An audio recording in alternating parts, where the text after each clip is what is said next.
రకరకాల అనుమానాలు, రకరకాల అభిప్రాయాలు వ్యక్తం చేశారు. అట్లాంటి మరి తెలంగాణ అట్లాంటి అనుమానాల నీళ్ళ మధ్యన ప్రారంభమైన మా ప్రయాణం ఇవాళ చాలా విజయవంతంగా, the reason why I say విజయవంతం, in fact I call my state the most successful startup state of independent India. ఎట్లా, why do you call that, ఏ రకంగా అంటారు మీరు అంటే, మీరు వాళ్ళు చూస్తే తెలంగాణ యొక్క అచీవ్మెంట్స్ భారతదేశంలో ఏ రాష్ట్రంలో కూడా ఇంత ఘనమైన అచీవ్మెంట్స్ లేవు. 75 సంవత్సరాల భారతదేశంలో ఏ రాష్ట్రంలో ఇన్ని అచీవ్మెంట్స్ లేవు. తెలంగాణ ఇవాళ ఇంటింటికి నీళ్ళు ఇచ్చిన మొట్టమొదటి రాష్ట్రం 75 సంవత్సరాల్లో మన రాష్ట్రం. ప్రపంచంలోనే అతిపెద్ద లిఫ్ట్ ఇరిగేషన్ ప్రాజెక్టు కట్టిన మొట్టమొదటి రాష్ట్రం, మొట్టమొదటిగా ఏకైక రాష్ట్రం తెలంగాణ. మూడవది మరి మా తలసరి ఆదాయమే తీసుకుంటే, రాష్ట్ర తలసరి ఆదాయం తీసుకుంటే 1,14,000 రూపాయలు 2014లో. ఈరోజు కంట్రీలోనే హైయెస్ట్ 3,17,000. చాలా మంది అడుగుతారు తెలంగాణ మోడల్ అంటే ఏంటి, how do you define Telangana model?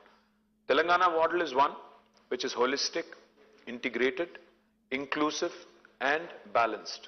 సమగ్ర, సమీకృత, సమ్మిళిత, సమతుల్య నమూనా, అభివృద్ధి నమూనా, సంక్షేమ నమూనా తెలంగాణ. ఎట్లా అంటే, in Telangana you would see both development and welfare, a fine balance of both.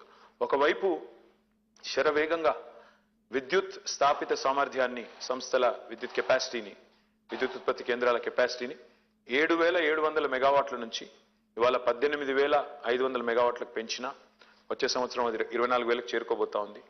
That's a record in it self. అంత పెద్ద ఎత్తున విద్యుత్ కేంద్రాలను పెట్టి ఒక లోటు, విద్యుత్ లోటుతో ప్రారంభమైన ప్రయాణం ఇవాళ సర్ప్లస్ స్టేట్గా ఎదిగే స్థాయికి తెలంగాణ చేరింది.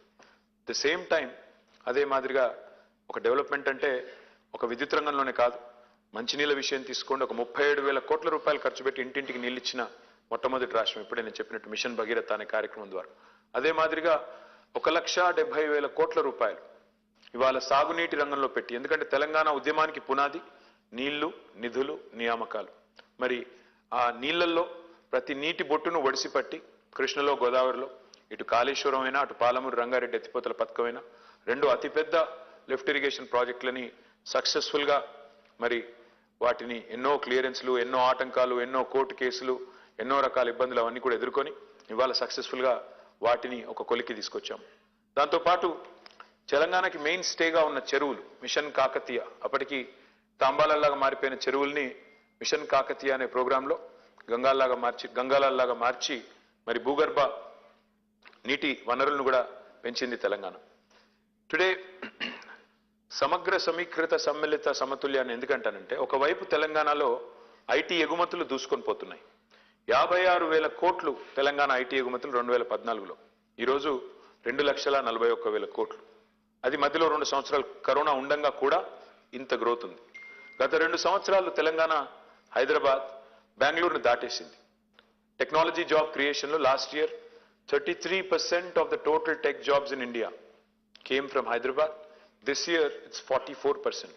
It has never happened in the history of India that another city has beaten Bangalore, and that too 2 years in a row. At the same time ఒక ఐటీఏ కాదు, ఇంకోవైపు అగ్రికల్చర్ ఎక్స్పాన్షన్ కూడా జరిగింది.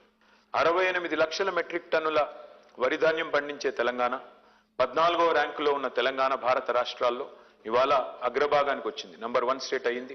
పంజాబ్ని, హర్యానాను తలదన్ని ఇవాళ 3.5 కోట్ల టన్నుల వరిధాన్యం పండించే స్థాయికి ఎదిగింది తెలంగాణ.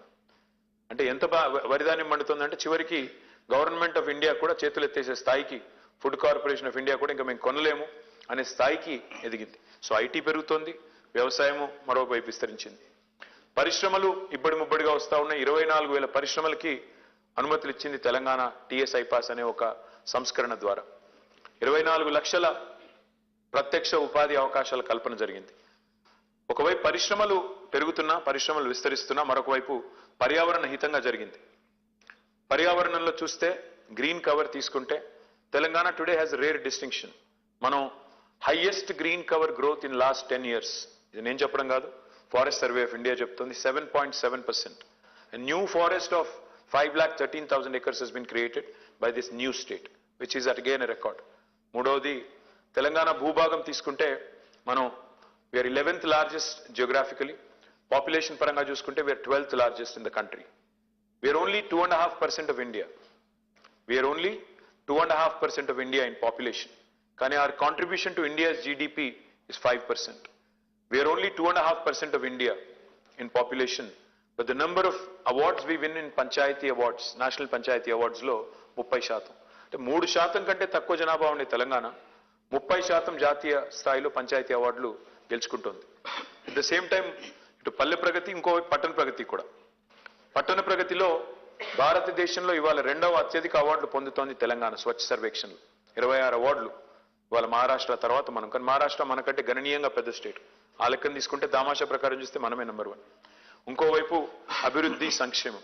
ఇంకో అరుదైన నమూనా ఈరోజు తెలంగాణలో మీకు కనబడుతుంది. ఒకసారి 25 ఏళ్ళు, మీరందరూ సీనియర్ జర్నలిస్టులు కాబట్టి 25 ఏళ్ళు మన ఉమ్మడి ఆంధ్రప్రదేశ్ కానీ తెలంగాణ కానీ హైదరాబాద్ బేస్డ్ జర్నలిస్టులు కాబట్టి మీరందరూ ఎవరు ఒక ముద్ర, తనదైన ఒక ముద్ర వేయగలిగారు ముఖ్యమంత్రులు గత 25 సంవత్సరాల్లో అంటే నన్ను అడిగితే ముగ్గురు. ఒకటి మొదలు చంద్రబాబు నాయుడు గారు 1999 to 2004. ఆ రోజుల్లో ఐటీ అనండి, ఇంకోటనండి. నేను 25 ఏళ్ళే చెప్తున్నాను కాబట్టి 99 అని చెప్తున్నాను. అది అంతకు ముందు నుంచే ఉన్నారు ఆయన. But 1999 to 2004 Chandrababu. ఆయనకు ఒక pro business, pro IT, pro urban image ఉండేది. 2004 తర్వాత డాక్టర్ వైఎస్ రాజశేఖర రెడ్డి గారు వచ్చిన తర్వాత he had a different image. He cultivated a different image. Pro poor, pro agri, pro rural. తర్వాత మళ్ళీ మధ్యలో వచ్చారు 2-3 ముఖ్యమంత్రులు. కానీ తర్వాత మళ్ళీ గుర్తుపెట్టుకునేది ప్రజలు కేసీఆర్ గారు. గత 9.5 సంవత్సరాలుగా కేసీఆర్ గారిలో స్పెషాలిటీ ఏంటంటే అటు చంద్రబాబు గారిలో ఉండే ఆ 3 లక్షణాలు, pro urban, pro IT, pro business, plus Rajasekhara Reddy గారిలో ఉండే 3 లక్షణాలు, pro poor, pro agriculture, pro rural. ఈ రెండింటి ఫైన్ బ్లెండ్ కనబడుతుంది మీకు కేసీఆర్ గారి government. That's why you see a fine balance. పల్లె ప్రగతి, పట్టణ ప్రగతి, ఐటీ, వ్యవసాయం, ఒకవైపు డెవలప్మెంట్, మరొక వైపు అభివృద్ధి, ఒకవైపు మన పర్యావరణం, మరొక వైపు పరిశ్రమలు. ఈ అరుదైన సమతూకాన్ని సాధించిన రాష్ట్రం తెలంగాణ. మా GSDP, gross state domestic product, రాష్ట్ర స్థూల ఉత్పత్తి ఆదాయం 5,05,000 కోట్లు 2014లో. ఈరోజు 13,27,000 కోట్లు. తలసరి ఆదాయం ఇప్పుడే నేను చెప్పాను. GSDP highest growth in the country, highest per capital in the country. మరి ఇంకో మాట అనొచ్చు మీరు, అదేముంది అని, హైదరాబాద్ ఉంది కాబట్టి అంటారు కొంతమంది. వాస్తవం ఏంటంటే 2014లో తెలంగాణ ఏర్పడ్డ నాడు హైదరాబాద్ మినహా 9 జిల్లాలు కూడా, మిగతా 9 జిల్లాలు కూడా backward reason grant funds receive చేసుకునేది. వెనుకబడ్డ జిల్లాలు, భారత ప్రభుత్వం చేత వెనుకబడ్డ జిల్లాలుగా గుర్తించబడ్డ జిల్లాలు 9. వాటికి బీఆర్జీఎఫ్ గ్రాంట్స్ కూడా వచ్చేది. కానీ ఈరోజు 33 జిల్లాల తెలంగాణ తీసుకుంటే ప్రతి తెలంగాణ జిల్లా, నాట్ ఇంక్లూడింగ్ హైదరాబాద్ ను మినహాయించినా కూడా ప్రతి తెలంగాణ జిల్లా యొక్క per capita is higher than the national average. So that goes to show you that there has been all-round development. Telangana also had been very successful in reducing farmer suicides. ఇవాళ నేను చెప్పడం కాదు, భారత పార్లమెంట్లో అత్యల్పంగా రైతుల ఆత్మహత్యలు గణనీయంగా తగ్గి అత్యల్పంగా ఎక్కడ జరుగుతున్నాయంటే తెలంగాణ అని భారత ప్రభుత్వమే చెబుతోంది. ఆ రకంగా చూసినప్పుడు ఇట్స్ అన్ ఆల్-రౌండ్ డెవలప్మెంట్. ఇవాళ సంపద సమృద్ధిగా సృష్టించబడింది, ప్రజలు సంతోషంగా ఉన్నారు. చాలా యునీక్ ఇనిషియేటివ్స్, భారతదేశంలో ఇతిహాసంలో లేని యునీక్ ఇనిషియేటివ్స్. రైతు బంధు, దళిత బంధు, అదే మాదిరిగా 24 గంటల కరెంటు వ్యవసాయానికి, రైతు బీమా, ఇలాంటి యునీక్ ఇనిషియేటివ్స్ ఎన్నో తీసుకొచ్చింది తెలంగాణ ప్రభుత్వం. ఎందుకు మాకు ఓటు వేయాలి అంటే నేను చెప్పేది ఒకటే, అభివృద్ధి, సంక్షేమం, ఈ రెండింటి అరుదైన సమతూకాన్ని పాటిస్తూ భారతదేశంలోనే ఈరోజు అగ్రశ్రేణి రాష్ట్రంగా ఎదిగింది తెలంగాణ. కొంతమంది అంటున్నారు మార్పు కోసం మాకు ఓటేయండి అంటున్నారు. నేను వారిని అడిగేది ఒకటే, ఏ మార్పు కోసం? 6 నెలలకోసారి మారే ముఖ్యమంత్రి మార్పు కోసమా? లేదా 24 గంటల కరెంటు పోయి 3 గంటల కరెంటు తెచ్చే మార్పు కోసమా? స్కీములు పోయి స్కాములు వచ్చే మార్పు కోసమా? నిండిన చెరువులు పోయి ఎండిన చెరువులు వచ్చే మార్పు కోసమా? లేదా మళ్ళీ పచ్చని పొలాలు పోయి నెర్రెలు బారిన నేలలయ్యే మార్పు కోసమా? రైతును రాజు చేసిన తెలంగాణ నుంచి మళ్ళొకసారి వ్యవసాయాన్ని దండగా చేసి రైతుల ఆత్మహత్యలకు పురికొల్పే మార్పు కోసమా? ఏ మార్పు కోసం అడుగుతున్నారు?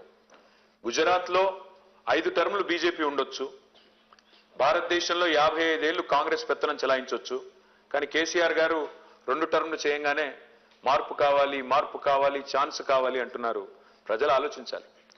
గతంలో కరెంట్ ఇవ్వని అసమర్థులు, గతంలో తాగునీరు ఇవ్వని అసమర్థులు, గతంలో వ్యవసాయాన్ని పట్టించుకొని అసమర్థులు, 55 ఏళ్ళ అవకాశం ఇచ్చినా ఏమీ చేయని అసమర్థులకు ఓటేద్దామా, లేదా 6.5 ఏళ్లలోనే తనదైన ప్రస్ఫుటమైన ముద్రను ఈ రాష్ట్ర అభివృద్ధి సంక్షేమ ముఖ చిత్రంపై వేసిన కేసీఆర్ గారికి ఓటేద్దామా? ప్రజలు ఆలోచించాలి. ఇవాళ తెలంగాణ ప్రజలు మార్పు కోరుకున్నారు కాబట్టే తెలంగాణ వచ్చింది. ఇవాళ చెప్తున్న మార్పు ఏదైతే ఉందో 2014లోనే వచ్చింది. ఆ మార్పు వచ్చింది కాబట్టే ఇవాళ తెలంగాణ ప్రజలకి న్యాయం జరుగుతోంది. అందుకే నా విశ్వాసం ఏమంటే ఈ అభివృద్ధి, ఈ సంక్షేమం ఇట్లాగే కొనసాగాలి అంటే ముమ్మాటికి ఈ ప్రభుత్వం కొనసాగాలి. ఈ ప్రగతి ప్రస్థానం ఆగకూడదు. మళ్ళీ గతంలో విఫల ప్రయోగాలను, గతంలో విఫలమైన పార్టీల్ని మళ్ళీ తెచ్చి నెత్తిన పెట్టుకుంటే మళ్ళీ ఒకసారి తెలంగాణ ఇదివరకు ఒక్క తప్పు చేసినందుకే 58 ఏళ్లు క్షోభపడింది తెలంగాణ. 1956లో ఇష్టం లేని పెళ్లి ఒప్పుకున్నందుకే ఆనలోంచి బయటపడడానికి 58 ఏళ్లు పట్టింది. మళ్ళీ తప్పు చేస్తే 50 ఏళ్లు వెనక్కి పోయే ప్రమాదం ఉంది తెలంగాణకి. కాబట్టి ప్రజలు ఆలోచించి జాగ్రత్తగా ఓటేయాలన్న విజ్ఞప్తి. Vote for progress, vote for development, vote for positive politics, vote for progress. This is what my appeal is. Thank you sir. అసలు మీ స్పీచ్లో వింటుంటే నాకు ఒక చాలా ఇంట్రెస్టింగ్ పాయింట్ ఒకటి దొరికింది. మీరు ఒక వర్డ్ యూజ్ చేసినారు, తెలంగాణ, ప్యూర్లీ తెలంగాణ వర్డ్, తాంబాలం అని. So I think one of the biggest achievements of Telangana struggle agitation was also the revival of Telangana dialect. People started taking pride in it. Telangana భాష మాట్లాడాలని చాలా అంటే సంతోషంగా మాట్లాడడం స్టార్ట్ చేసినారు, చాలా ప్రైడ్తో మాట్లాడడం స్టార్ట్ చేసినారు. I think that was one of the biggest achievements of Telangana agitation as well, which lot of including BRS గానీ, కాంగ్రెస్ గానీ, మిగతా పార్టీలు they don't take it. they don't talk about it. But I think నాకు ఒక normal Telangana వాడిగా నాకు చాలా నచ్చుతుంది అది. తెలంగాణ భాష, తెలంగాణ సాహిత్యం మీద బాగా ప్రేమ పెరిగింది. సో వీళ్ళు సాహిత్యం అనగానే మనకు బాగా గుర్తొచ్చేది శ్రీనివాస్ గారు, ఆంధ్రజ్యోతి ఎడిటర్ గారు. So will start with you sir. మీరు తెలంగాణ ఇడియం అనేది వాళ్ళ అందరం ఎక్కింది. 10 సంవత్సరాలుగా తెలంగాణ వచ్చిన తర్వాత తెలంగాణ ఉద్యమం కోరుకున్న వాటిలో సెల్ఫ్ రెస్పెక్ట్ అనేది చాలా ముఖ్యమైన విషయం.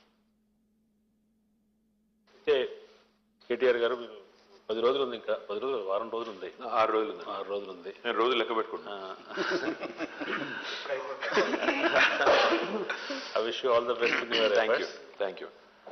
అయితే మీరు ఈ క్యాంపెయిన్ ఈ దశలో పోయినసారి కంటే, పోయిన ఎలక్షన్స్ కంటే, అంతకుముందు ఎలక్షన్స్ కంటే ఈసారి మీ ప్రచార పద్ధతి సరళి చాలా భిన్నంగా ఉంది.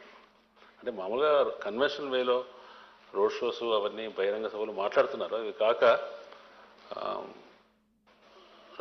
You're trying to reach out so many sections.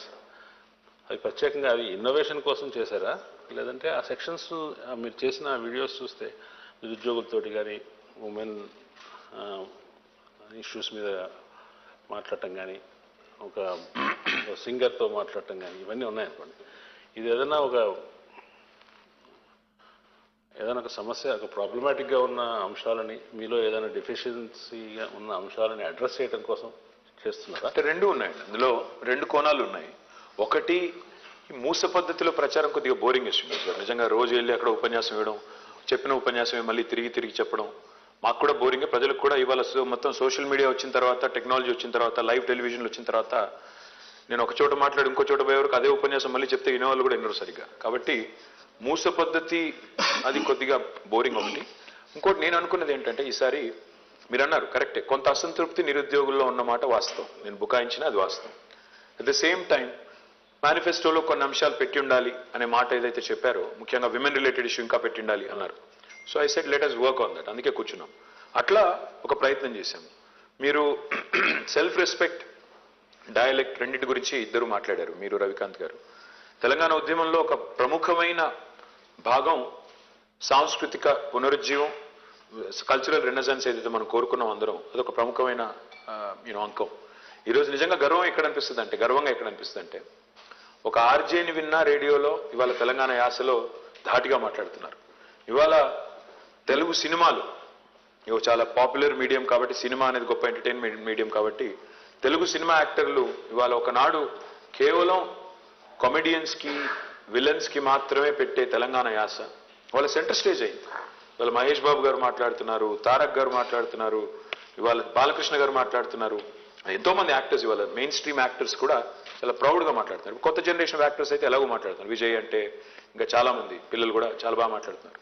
అట్లా చూసినప్పుడు you take a lot of pride. అంటే మా భాష, ఇంట్లో మాట్లాడే భాష బయట మాట్లాడే భాషకి చాలా తేడా ఉండేది గతంలో ఇదివరకు.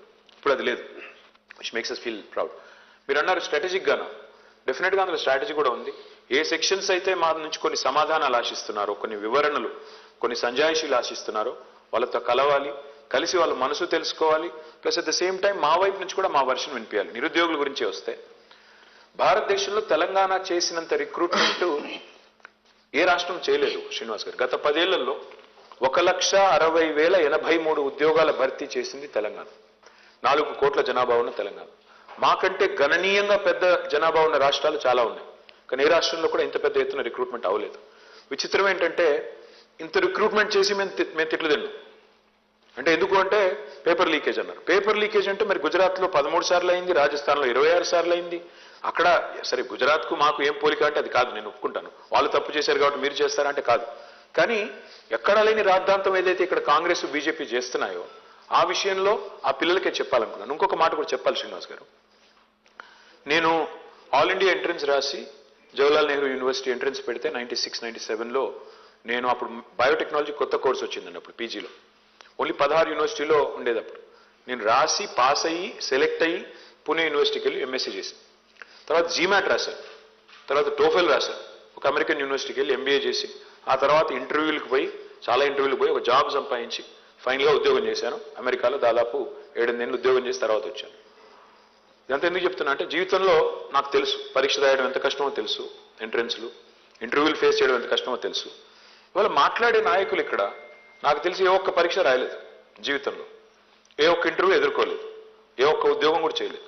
రాహుల్ గాంధీ ఉద్యోగం చేసినట్టు నాకు తెలీదు, రేవంత్ రెడ్డి చేసినట్టు అంతకంటే తెలీదు, బండి సంజయ్ గారు అయితే నాకు తెలిసి చదువుకున్నారో లేదో కూడా తెలియదు. పాయింట్ ఏంటంటే ఇవాళ వీళ్ళు వచ్చి నిరుద్యోగుల తరఫున వకాలు తప్పించుకుని మాట్లాడితే మేమెందుకు గమ్మున ఉండాలా? అందుకే చేశాను. 100% వాళ్ళ వైపు నుంచి ఉన్న ఫీడ్బ్యాక్ తీసుకున్నాను. ఎస్, మా లోపాలు కూడా ఒప్పుకున్నాను. నేను కొన్ని లోటుపాట్లు ఉన్నాయి, లోపాలు ఉన్నాయి. మేము కూడా మనుషులమే, తప్పు చేసింటాం, పొరపాట్లు చేసింటాం, సరిదిద్దుకుంటాం, ప్రక్షాళన చేస్తాం, జాబ్ క్యాలెండర్తో వస్తాం. అంటే వాళ్ళు అడిగారు, కటువుగానే అడిగారు, 9.5 ఏళ్లలో చేయలేదు కదా ఇప్పుడు ఎట్లా చేస్తారు? చెప్పాను, అవునండి కొన్ని మిస్టేక్స్ జరుగుతాయి, దాన్ని రెక్టిఫై చేసుకుని ముందు పోవడమే కదా మానవ జీవితం అంటేనే. తప్పులు పొరపాట్లు జరిగినప్పుడు రెక్టిఫై చేసుకుని ముందు పోవడమే కదా అని సంజాయిషి ఇచ్చినప్పుడు కొంతమంది సంతృప్తి పడ్డారు, కొంతమంది పడలేదు. But end of the day yes, it was outreach program, అందుకే చేయాల్సి వచ్చింది. రీచింగ్ అవుట్ కాస్త ఎర్లీగా జరిగితే మీకు ఎక్కువ ఉపయోగం ఉండేది కదా. అంటే రాజకీయాల్లో సార్ ఒక మాట ఏంటంటే విచిత్రం అనిపిస్తుంది నాకు కూడా. ఇప్పుడు నేను చెప్పాను ఇంత డెవలప్మెంట్ జరిగిందని, డెవలప్మెంట్ డినై చేసే వాళ్ళు ఒక్కరు లేరు. నేను జరుగుతున్నాను చూస్తున్నాను. హైదరాబాద్ డెవలప్ అవ్వలేదంటే అయిందంటారు, కరెంటు బాగా లేదంటే బాగా అయిందంటారు, రైతు బంధు రావట్లేదో వచ్చిందంటారు, సంక్షేమ పథకాలు వస్తున్నాయి అంటారు. మరి ఇంకా ఎందుకు అసంతృప్తి అంటే మానవ నైజం ఏంటంటే అయిపోయిన వాటన్నింటినీ పక్క దోసేసి మిగతా ఇంకా 1-2 ఏదైనా మిగిలింటే అది నాకు రాలేదు, నాకు ఇండివిజువల్గా మా ఊళ్ళో రోడ్డు పడింది, నాకేమిచ్చావు, ఇట్లా ఉంది. సో అల్టిమేట్ ఇదేంటంటే శ్రీనివాస్ గారు, నేను ఒకవేళ 6 నెలల ముందు చేసినా మీరు అనేది కరెక్టే, అప్పుడు కూడా ప్రయత్నం చేశాం కానీ కాకపోతే చెప్పాల్సినంత ఎఫెక్టివ్గా చెప్పలేదు. అంటే గ్రూప్ ఎగ్జామ్స్ విషయంలో నిరుద్యోగులు బాగా డిస్టర్బ్ అయిన సమయంలో, లేదంటే ప్రబలిక ఆత్మహత్య రీజన్ ఏమైనా ఉండొచ్చు, ఆ టైంలో కనిపించిన రెస్పాన్స్ చూస్తే వాళ్ళు నిరుద్యోగులు చాలా ఆందోళనతో కలవరంతో ఉన్నారనేది అక్కడ కనిపిస్తున్న సారాంశం. ఆ టైంలోనే వాళ్ళకి ఒక ఓదార్పు దొరికింటే బాగుండేది కదా. ఎలక్షన్స్ ముందు వచ్చినప్పుడు మీరు చేయడం బెటర్ లేట్ దెన్ నెవర్ కదండి. ఓకే, అసలు నిరుద్యోగులు అంటే ఒక ప్రభుత్వం కొన్ని రంగాల్లో విఫలమైందని ఒప్పుకోవడం నిజంగా ఒక ప్రభుత్వాది నేత విఫలమైందని లేదు.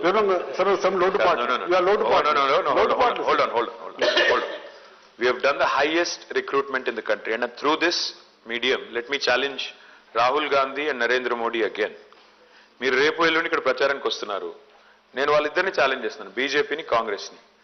మాకంటే ఎక్కువ రిక్రూట్మెంట్ చేసిన రాష్ట్రం గత 10 ఏళ్లలో భారతదేశంలో చూపెట్టి మాట్లాడండి, నోటికొచ్చినట్టు మాట్లాడకండి. మేము హైయెస్ట్ రిక్రూట్మెంట్ మేము చేశాము. I can produce all the data, I already put up in website ఓపెన్గా పారదర్శకంగా. విఫలమైంది ఎక్కడ అంటే టీఎస్పీఎస్సీ ఒక లీకేజ్ జరిగింది. ఆ లీకేజ్ ఎవరు పట్టుకున్నారు రవికాంత్ గారు? మా ప్రభుత్వమే పట్టుకుంది, మీడియా పట్టుకోలేదు, ప్రతిపక్షాలు పట్టుకోలేదు, మా ఇంటెలిజెన్స్ డిపార్ట్మెంట్ పట్టుకుంటే మేమే దాన్ని కప్పిపుచ్చకుండా తోసిపుచ్చకుండా మేమే 100 మందిని అరెస్ట్ చేయించాము, మేమే దాని ప్రక్షాళన దిద్దుబాటు చర్యలు తీసుకున్నాము.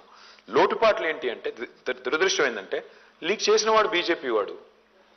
ఎవరైనా తప్పుందో ఇందులో రాజకీయ నిరుద్యోగులు ఎవరైతే జీవితాలతో ఆడుతున్నారో వాళ్ళే పోస్ట్పోన్మెంట్ అడుగుతారు, వాళ్ళే లీకేజీలు చేస్తారు, బదనాం మాత్రం మా మీద పెడతారు. ఇది కరెక్ట్ కాదు. ఓకే, లోటుపాట్లను లోటుపాట్లు ఒప్పుకున్నందుకు అసలు ఇంటర్వ్యూలు ఫేస్ చేయని నాయకులు మన దగ్గర ఉన్నారని మీరు అన్నారు. సో ఎన్డీఏ ఇంటర్వ్యూ దాకా పోయి వచ్చిన Sriram somehow became a journalist rather than an army officer. NDA, NDA. Yeah, NDA, not this NDA, National I Defense. didn't know you were interviewed for NDA, National Democratic Alliance. So Sriram, I think. Kadagwasla. Yeah, Kadagwasla, of course. We would have met in Pune at that. I know. I stayed on the year there. I know. So I think the next question goes to Sriram, who has faced one of the toughest interviews in the country. Yeah. Sriram is a tough interviewer anyway. So. No, sir, I'm very sweet to you and you're my dear friend, and I had said this before, I'm saying this now with 6 days ahead, that you are somebody everybody in Hyderabad takes pride on personally. People have said this, you have a leader like KTR. Ek bheja do humko. I don't think anybody can, as much as the development, the fact that you're the face of Hyderabad's transformation in the last decade. And yes, the rest is all politics. My question to you would be essentially this. If you go on a win in 6 days, the election that will almost be over 6 days from now, what would be the 3 main reasons? And if you lose, I know you'll say it's not a chance, but what would be the 3 things that might have contributed to this kind of a... I'm glad you guessed it right. I'm actually going to say I'm not going to lose, so therefore I'm not going to take that answer, give you that answer. What will contribute to my victory? 3 things. I think people want a stable government and able leadership. And that's what we offer. That's what our leader offers. That's what this government offers. Stability and ability. That is one high, first factor. Second thing is performance, track record. We have a credibility. అంటే మాట చెప్తే నిలబెట్టుకున్నాం. మేము రైతు బంధు చేస్తాము అని చెప్పాము. Despite so many things, we have done it. రైతు రుణమాఫీ అని చెప్పాము. 2 టర్మ్లు చేశాము. ఇప్పుడు సెకండ్ టర్మ్లో దాదాపు 75% అయింది, ఇంకో 25% మిగిలింది, అది కూడా చేసాం. So credibility. And the third and most important thing, if you ask me, the pride that our leader invokes in the people of Telangana. I think that's more important. Today when you look at KCR, you're remembered, you remember because the day is not very far. 29 నాడు KCR గారు November 29 నాడే ఆయన fast and to death start చేసింది. దీక్షా Divas as we call it. 11 రోజులు నిరాహార దీక్ష చేసి 14 ఏళ్లు పోరాడి తెలంగాణ తెచ్చిన పోరాట యోధుడుగా 10 ఏళ్లు ఒక సక్సెస్ఫుల్ చీఫ్ మినిస్టర్గా he invokes some latent passion and pride. And I think that's the third thing that will contribute to our victory. Since you did not answer the second part, I'll throw in a little fun for you and for everybody, just to make it interesting. Yeah. It's not to try to corner you or anything like this. What I'm trying to essentially ask is, fine, you have no reason to see why you would do anything but go on to win this election. And are you worried when you look back at just one thing, in the entire campaign of BRS, in the last 45 days, there is a kind of paranoia being created that if Congress comes to power, Congress padavaloki vaste, idi potundi, current potundi, etc. Are you worried that this might evoke a sense of deja vu in the people of Telangana? Intaku mundu kuda ide jarigindi. 2014 ముందు తెలంగాణ వచ్చే ముందు కూడా తెలంగాణ వాళ్ళకి leadership capability లేదు, చేసుకోలేరు అంటే they rejected it. They did a leap of faith before. What we tried doing, what we are trying to do, Sriram, is we have taken 3 tenets: pride, fear, hope. First thing we did in this campaign was, in the last couple of months, we invoked pride. ఎట్లుండే Telangana, ఎట్లయింది Telangana, how was it now, ఎంత మార్పు వచ్చింది చూడండి, number 1. So we showed all kinds of things. ఎట్లా ఉన్న తెలంగాణ ఎట్లా మారింది చూడండి, రోడ్లు ఎట్లా మారినాయి, కరెంట్ ఎట్లా మారింది, ఎట్సెట్రా, ట్రై టు లేక్స్ ఎట్లా మారినాయి, ఎట్సెట్రా. రెండవది, now what the phase we are in currently is one of fear. Because ఇవాళ ఛాన్స్ ఇవ్వండి అని అడుగుతున్న వాళ్ళు, మార్పు కావాలని అడుగుతున్న వాళ్ళు, అది మార్పు కానే కాదు. అది it's old wine in a new bottle. కొత్త సీసాలో పాత సారా అదే సరుకు. అది చెప్తున్నాం మేము. ఈ సరుకు మంచిది కాదు, ఎందుకంటే ఎప్పుడో ఎక్స్పైర్ అయిపోయింది. ఇదే సరుకు గతంలో మనం నాశనం చేసింది. ఇదే సరుకు తెలంగాణని భ్రష్టు పట్టించింది. కాబట్టి ఈ సరుకు నమ్మకండి అని చెప్తున్నాం. ఇది రెండవ దశ. మూడవ దశ hope. What about tomorrow? Today in the morning I presented the Hyderabad real estate convention. Where do we see Telangana 24 years from now? భారతదేశానికి 100 సంవత్సరాలు నిండినప్పుడు తెలంగాణ ఎక్కడ ఉండాలి, ఎక్కడ చూస్తున్నాం. ఇవాళ మీరు చూస్తే మీరు మమ్మల్ని అంటున్నారు, మీరు మా అపోజిషన్ క్యాంపెయిన్ చూస్తే కేసీఆర్ గారు రూపాయి ఇస్తే మేము రూపాయిన్నర ఇస్తాము అనేది తప్ప have they shown a development agenda at all in this campaign, either BJP or Congress? ఏమన్నా ఒక్కటి ఫలానాది మేము చేస్తాం. ఇప్పుడు మేము చెప్తున్నాం 415 కిలోమీటర్లకు మెట్రో తీసుకుపోతాము నెక్స్ట్ 10 yearsలో అని చెప్తున్నాం. మేము 24/7 డ్రింకింగ్ వాటర్ ఇవ్వాలి 10 yearsలో అనేది మా కళ అని చెప్తున్నాము. అంటే we're showing a futuristic vision. So there are 3 components: pride, fear, hope. So what you're dwelling on, maybe that caught your attention, maybe not the pride part, but we take a lot of pride in our achievements. We are also invoking fear on the opponent's abysmal track record. And of course, we'll invoke hope about why after we elected, how we can take it further up. And if you see our campaign slogan, we're saying let's go from good to great. సాధించింది చాలా ఉంది, సాధించాల్సింది ఇంకా ఉంది. So what that means is essentially Umeed pe dunya కాయం hai, and there is always hope in BRS doing very well in the next term.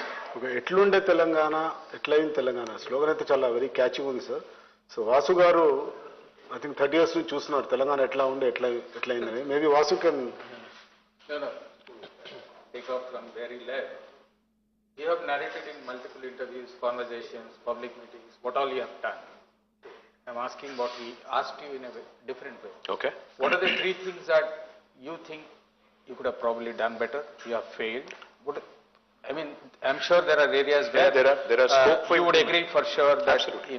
You haven't done perhaps as well as you would have liked, or you have completely failed. Can you tell us what are those state అంటారా, హైదరాబాద్ అంటారా, ఎట్లా అంటారు? State అంటారు.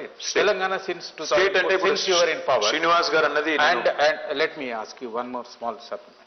Between 2014, 18 and now, you are claiming you will win 80, they are claiming Revan says he will win 80, but realistically speaking, do you agree that this perhaps the toughest election that TRS is facing? Right. So I'll take your first question first. నేనేమంటున్నా వాసన, మీరు ఈ మూడు పనులు చేసింటే ఏం చేస్తుంటే బాగుండేది, ఏం మిస్ అయ్యారు అన్నారు కదా. ఒకటి, భారతదేశంలోనే అత్యధికంగా ఉద్యోగాలు ఇచ్చినప్పటికీ ఆ పర్సెప్షన్ ఏదైతే క్రియేట్ అయిందో మేమేదో చేయలేకపోయాము అనేది, అది బెటర్ హ్యాండిల్ చేసి ఉండాలి. పర్సెప్షన్ మేనేజ్మెంట్ అది మేము ఇంకా బెటర్ చేసి ఉండాలి. డెఫినెట్గా దాంతో నేను ఏకీభవిస్తాను.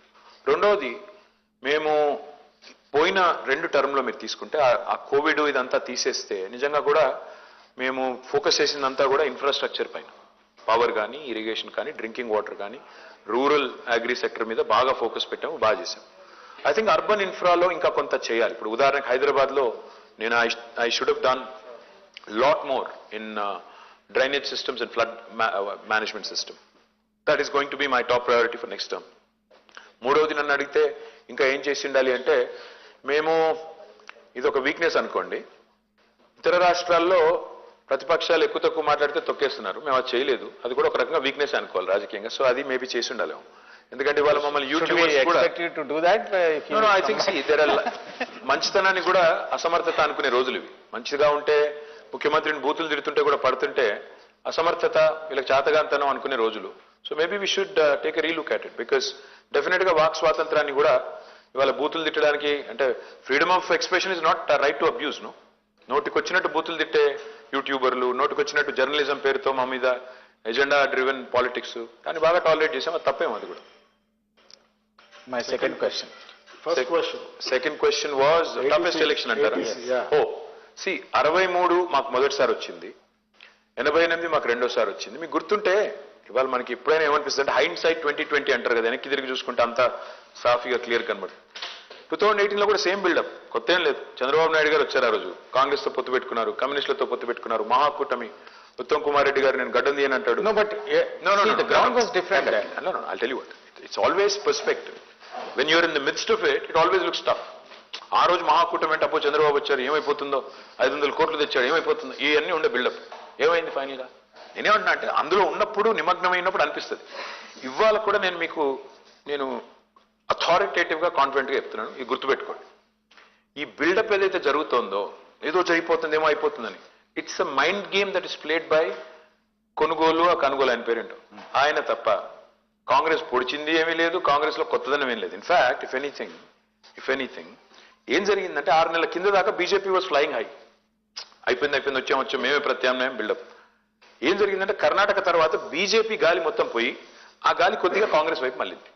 So what is happening Vasanna is ఆ రెండో స్థానం ఏదైతే వాళ్ళు భర్తీ చేయాలనుకున్నారో వీళ్ళు భర్తీ చేస్తున్నారు. అంతే తప్ప మా సీటు అట్లాగే నిక్షేపంలో ఉంది. 100% వీఆర్ కమింగ్ బ్యాక్. నేను నిన్న 3 సర్వేలు పొద్దున్న చూశాను. And this is 1 week before an election. నేను నిన్న చూసిన 3 సర్వేల్లో యావరేజ్ తీస్తే 70 నుంచి 82 మందిని గెలుస్తున్నాము.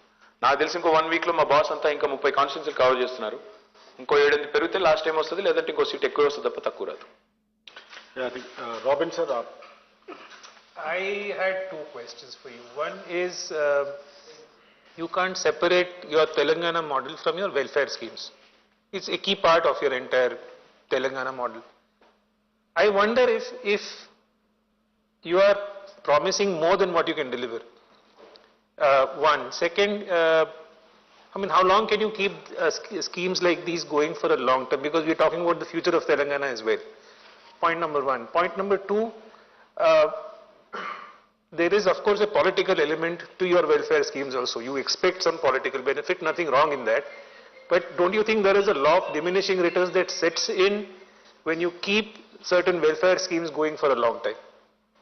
When people start seeing it as a right, and which is, and perhaps rightly so, they see it as a right rather than some kind of favor that the government is doing to them. That is one.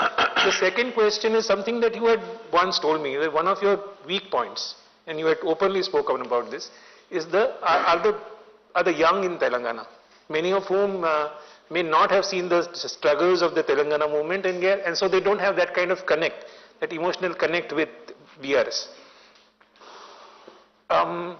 You said that you created a lot of jobs, but yet unemployment is a political issue that has come up in this election, perhaps because a large number of people expect government jobs. Again, I think you are, my assumption would be that you've promised more than what you can deliver in terms of, many governments have, in terms of government jobs to, especially to the rural youth. Well, I'll take the second question first. What we promised, Robin, was that lakhs of government employment would be available, and we have delivered on that. 2,32,000 is the number of jobs for which notifications have been issued, out of which recruitment has been completed for 1,60,083 jobs. 42,000 vacancies are still with us. We are in fact the state, I think the state with the least amount of vacancies in the entire country in government sector. And another 70,000 odd are in process, in motion, because of a variety of reasons. Some where the judiciary is intervened, some where the exams have been delayed for a variety of reasons. Despite that, we have delivered to a large extent on the promise. I can't say we've delivered 100%, but we've delivered to a large extent.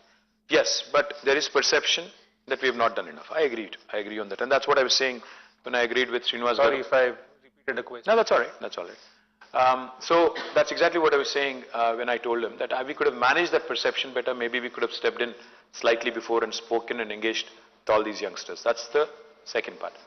Now on the private sector, the fact is we have probably delivered more jobs. I mean, I'm talking about sort of a pro rata population sort of basis, probably more than many other states in India, because we've been very progressive. We are looked at as one of the most dynamic states in the country, which is very, very pro-business and, very, very quick. So that way again, we have created number of avenues for youngsters who can come in and avail them. Again, maybe perception that other people, other state people are coming here and taking away the jobs, etc., which also has been created, is also true to an extent. Now going back to your first question about welfare schemes and how long can you go on, law of diminishing returns. Robin, why do we do welfare in the first place? This country, where we say, Indiramma Rajyam is what my opponent says. Indiramma Rajyam is when Naxalism was ripe. Why? What was the reason for Naxalites to take up arms? क्यों? क्योंकि इतना गरीबी था, इतना लाचारी था, इतना बुरा हालत था, और कोई पानी नहीं था खेती के लिए. The situation was so bad that people actually had to resort, because the social imbalance that got disturbed and people got distraught and they had to take up arms. Point I'm trying to make is, India today has the largest number of poor people on the planet. Whatever Modi would like us to believe. No, I don't question The fact that. is, no, I'm saying after is it COVID, feasible? I'm coming to it. I'm coming to it. The fact is, we have more number of poor people on the planet than any other country. We have surpassed Nigeria. So, how do you take care of the poor and also at the same time, how do you grow the wealth?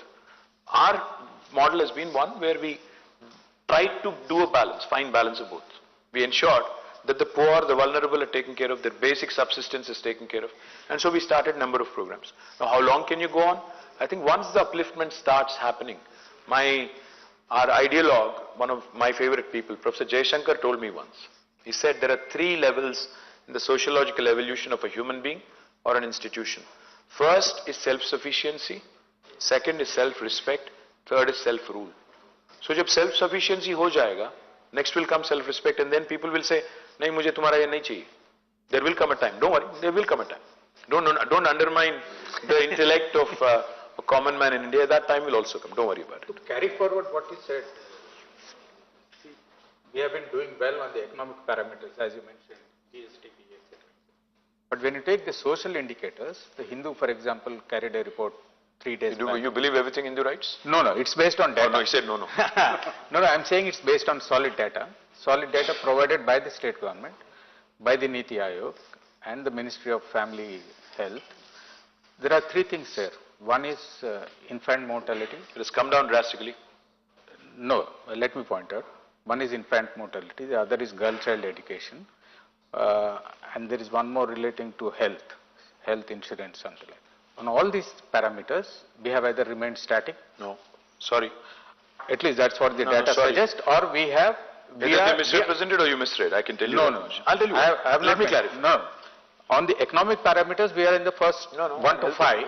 There is no doubt about it. But in this category, we are perhaps in the bottom half. Absolutely not. In fact, we are in the top 3. Kerala is ranked number 1. Tamil Nadu is ranked number 2. We are ranked number 3 on health parameters. And this is Niti Aayog's ranking. I can substantiate it in the next 5 minutes and give it to you. In fact, we are the state which has reduced infant mortality to the highest extent. In fact, let me also put it in context for you. We were ranked 11th when this new state came into being. On health, we were ranked 11th. Now we have risen to 3rd. And very soon we are going to be number 1. IMR has come down drastically, infant mortality rate. Maternal mortality rate has come down drastically. Institutional deliveries have increased from 31 to 62. So we are doing rather well on health. Please rest be assured. Yes, we are not doing as well on literacy. But there is a reason why the data is misleading. Because mana education etla chestamante, school education department okatundi and then we have welfare departments. The number of Gurukul schools that we have set up, 1027 Gurukul schools. Unfortunately, the quantum of money we are investing there is not showing in the education numbers. So what they do is they'll calculate the education budget, not the welfare department budget which goes towards these Gurukul schools. So I can assure you, we'll be in the top 3 in both. It can be doubted, right? Unfortunately, that's not how Niti Aayog or other agencies work. So probably next time we have to sit with our planning department and do it. So since you're talking about Gurukul schools and how we have done, I think I should remind you of one great school. Surveil, and that's your school, I know. That's my school as well. That you have really done well. I think India's best schools, the best infrastructure you have created in the government sector, there's no doubt. Thank you for that. And maybe Undru Narasimha Rao garu will go, me question, sir. Sir. సిటీకి సంబంధించి ఒక ప్రశ్న అడుగుతాను. అదే మొత్తం స్టేట్లో 3 కోట్లు ఉంటే ఇక్కడే 1 కోటి చిల్లర వాటర్స్ ఉన్నారు. మీరు వచ్చిన తర్వాత రోడ్ నెట్వర్క్ బాగా డెవలప్ అయింది, నో డౌట్ అందులో. కొన్ని నాలాల విస్తరణ, నెంబర్ 2 చెరువులు గొలుసు కట్టుగా చెరువులుగా చేయకపోవటం, నెంబర్ 3 మూసి అభివృద్ధి. ఈ 3 ఎందుకు చేయలేకపోయారు? అంటే సార్ ఆనెస్ట్లీ మీరు అన్నది కరెక్ట్. రోడ్లు బాగా చేశాము, కరెంటు బాగా చేశాము, తాగునీరు బాగా చేశాము, ఇంకా కొన్ని ఇన్ఫ్రాస్ట్రక్చర్ వనరులు కూడా చేశాము. ఏదన్నా చేయలేనిది నేను సరిగ్గా చేయందంటే అది కూడా స్టార్ట్ చేశాను. స్ట్రాటజిక్ నాలా డెవలప్మెంట్ ప్రోగ్రామ్ అని ఒక 1000 కోట్లు ఖర్చు పెట్టాం. కానీ హైదరాబాద్లోని నాలాలు ఆధునీకరించాలి, అన్ని చేయాలి అన్నప్పుడు దాదాపు 20,000 కోట్లు ఫ్లడ్ మేనేజ్మెంట్ సిస్టమ్ కానీ అదేవిధంగా డ్రైనేజ్ సిస్టమ్ కానీ చేయాలంటే 20,000 కోట్లు పడుతుంది. కానీ ఇంకొక ముఖ్యమైన పని చేశాను సార్ నేను. హైదరాబాద్ టుడే మనం ఒక్క నగరం భారతదేశంలో 100% సివరేజ్ ట్రీట్మెంట్ చేస్తున్న ఒకే నగరం హైదరాబాద్ ఈరోజు. అది కూడా గొప్ప అచీవ్మెంట్ అండి. ఎందుకంటే ఈ చెరువులు బాగుపడాలి అంటే ముందు చేయాల్సింది సివరేజ్ ట్రీట్మెంట్. 2000 MLDల సివరేజ్ ఉత్పత్తి అవుతుంది హైదరాబాద్లో ప్రతిరోజు. ఇవాళ 100% సివరేజ్ ట్రీట్మెంట్ చేస్తున్న ఒకే నగరం. కంపారిజన్ కోసం చెప్తున్నాను, బాంబే చేసేది కేవలం 9%. 9 మాత్రమే, 91% సముద్రంలోకి వదిలేస్తారు. హైదరాబాద్ 100% చేస్తాం. సో నెక్స్ట్ టర్మ్ చేయాలనుకుంటుంది ఏంటంటే మూసి, అదేవిధంగా ఈ ఫ్లడ్ మేనేజ్మెంట్. అయితే ఎందుకు చేయలేకపోయారు? నిజంగా చెప్పాలి అంటే, ఆనెస్ట్గా చెప్పాలి అంటే, కోవిడ్ కనుక రాకపోయి ఉంటే 1000% చేసేవాళ్ళం. కోవిడ్ వల్ల 1,00,000 కోట్ల నష్టం వచ్చింది బడ్జెట్కి. వచ్చిన తర్వాత కోవిడ్ టైంలో సంక్షేమం ఆగకూడదు, రైతు బంధు ఆగకూడదు, ఆసరా ఆగకూడదు, కళ్యాణ లక్ష్మి ఆగకూడదు, ఆసరా పెన్షన్లు ఆగకూడదు. కాబట్టి ఇతర కార్యక్రమాలు చేసేదానికి మాకు టైం దొరకలేదు, స్పేస్ కూడా దొరకలేదు. ఇంకొక మాట ఏంటంటే, ఇక మా కేంద్ర ప్రభుత్వమే మా మెడ మీద కత్తే పెట్టింది. ఒక శత్రు దేశం మీద విధించిన ఆంక్షలు, ఆర్థిక ఆంక్షలు, ఎకనామిక్ శాంక్షన్స్ అంటారే, అంత స్థాయిలో మా మీద విధించి, నిన్న నిర్మలా గారు వచ్చి స్ట్రైట్గా చెప్పారు కదా, చాలా బాహాటంగా, చాలా ఓపెన్గా చెప్పారు, వాళ్ళు మోటార్లకి మీటర్లు పెట్టలేదు కాబట్టి మేము ఇవ్వలేదు. అంటే అన్యాపదేశంగా వాళ్ళు, ఆమె కాంగ్రెస్ను కూడా ఇరికిచ్చింది. రాజస్థాన్లో మీటర్లు పెట్టారు, రేపు ఇక్కడ కూడా పెడతారేమో కాంగ్రెస్ వాళ్ళు మోటార్లకు మీటర్లు, అది కూడా చూడాలి. కాబట్టి మేము ఈ అన్ని కారణాల వల్ల చేయలేకపోయాం. బట్ నెక్స్ట్ టైం తప్పకుండా చేస్తాం. అనుకుని చేయలేకపోయినా ఏమన్నా ఉన్నాయి సార్ సిటీకి సంబంధించి? అనుకుని చేయలేకపోయింది సిటీలో అంటారా? సిటీలో రక్షణ శాఖ భూములు ఇవ్వలేదండి. నాకు అది చాలా చాలా ఇష్టమైన సబ్జెక్టు, ఇంట్రెస్ట్ ఉన్న సబ్జెక్టు. ఆ 2 స్కైవేలు కట్టాలని ఉండింది. ఏది ప్యాట్నీ నుంచి కొంపల్లి దాకా, ఇటు జేబీఎస్ నుంచి జూబ్లీ బస్ స్టాండ్ నుంచి తూముకుంట దాకా. దాదాపు 10 సార్లు కలిశాను కేంద్ర మంత్రుల్ని, రక్షణ మంత్రుల్ని, ప్రధానమంత్రిని. లిటరలీ చెవిటివాడి ముందు శంఖం వదినట్టే అయింది. అసలు ఒప్పుకోలేదు, ఇవ్వలేదు. అదొకటి బాగా బలమైన కోరిక చేయాలని. మరి వచ్చే సంకీర్ణ ప్రభుత్వం వస్తే మా రోల్ ఉంటే ఈసారన్నా అవుతుందేమో అని ఆశించాలి. కనెక్టివిటీ గురించి మాట్లాడుతూ ఇప్పుడు సిలిండర్ 400 రూపాయలు అన్నారు మీరు. ఈ 400 రూపాయలు మేనిఫెస్టోలో పెట్టారు. 4 ఏళ్ల ముందే మీరు చేస్తుంటే మహిళల మీద ఇంకా ప్రభావం ఉండు అని మీరు ఏమైనా ఎప్పుడైనా భావించారా? అంటే ఏ అస్త్రం, ఏ పటాకు ఎప్పుడు కావాలో అప్పుడు కావాలి కదా సార్. ఇప్పుడే కలిసి ఇప్పుడు మేమేం చెప్పాము, ఎందుకు దానికి లాజికల్గా చెప్పాము. మోడీ గారు ఆ రోజు ఏమన్నారు, 2014లో సిలిండర్ ధర బాగా పెరిగిపోయింది, మన్మోహన్ సింగ్ గారు కంట్రోల్ చేయలేకపోతున్నారు, సిలిండర్కి నమస్కారం పెట్టి నాకు గుద్దండి అన్నారు. అందరూ గుద్దారు. ఈయన వంగోబెట్టి అందరినీ గుద్దాడు. 400 1200 చేశాడు, 800 పెంచాడు. మేమేమంటున్నాం, ఆ పెరిగిన 800 మేము భరిస్తాం, 400కే ఆ రోజు ఉన్న రేటుకే ఇస్తామని చెప్తున్నాం. సరే, ఎప్పుడో చేసింటే బాగుండేది అంటే బాగానే ఉండేది. కాకపోతే ఇప్పుడు సందర్భం వచ్చింది, డెఫినెట్గా చేస్తే బాగానే ఉంటుంది. ఇప్పటికైనా బెటర్ లేట్ దెన్ ఎవర్ అంటారు కదా, ఇప్పుడు చేద్దాం.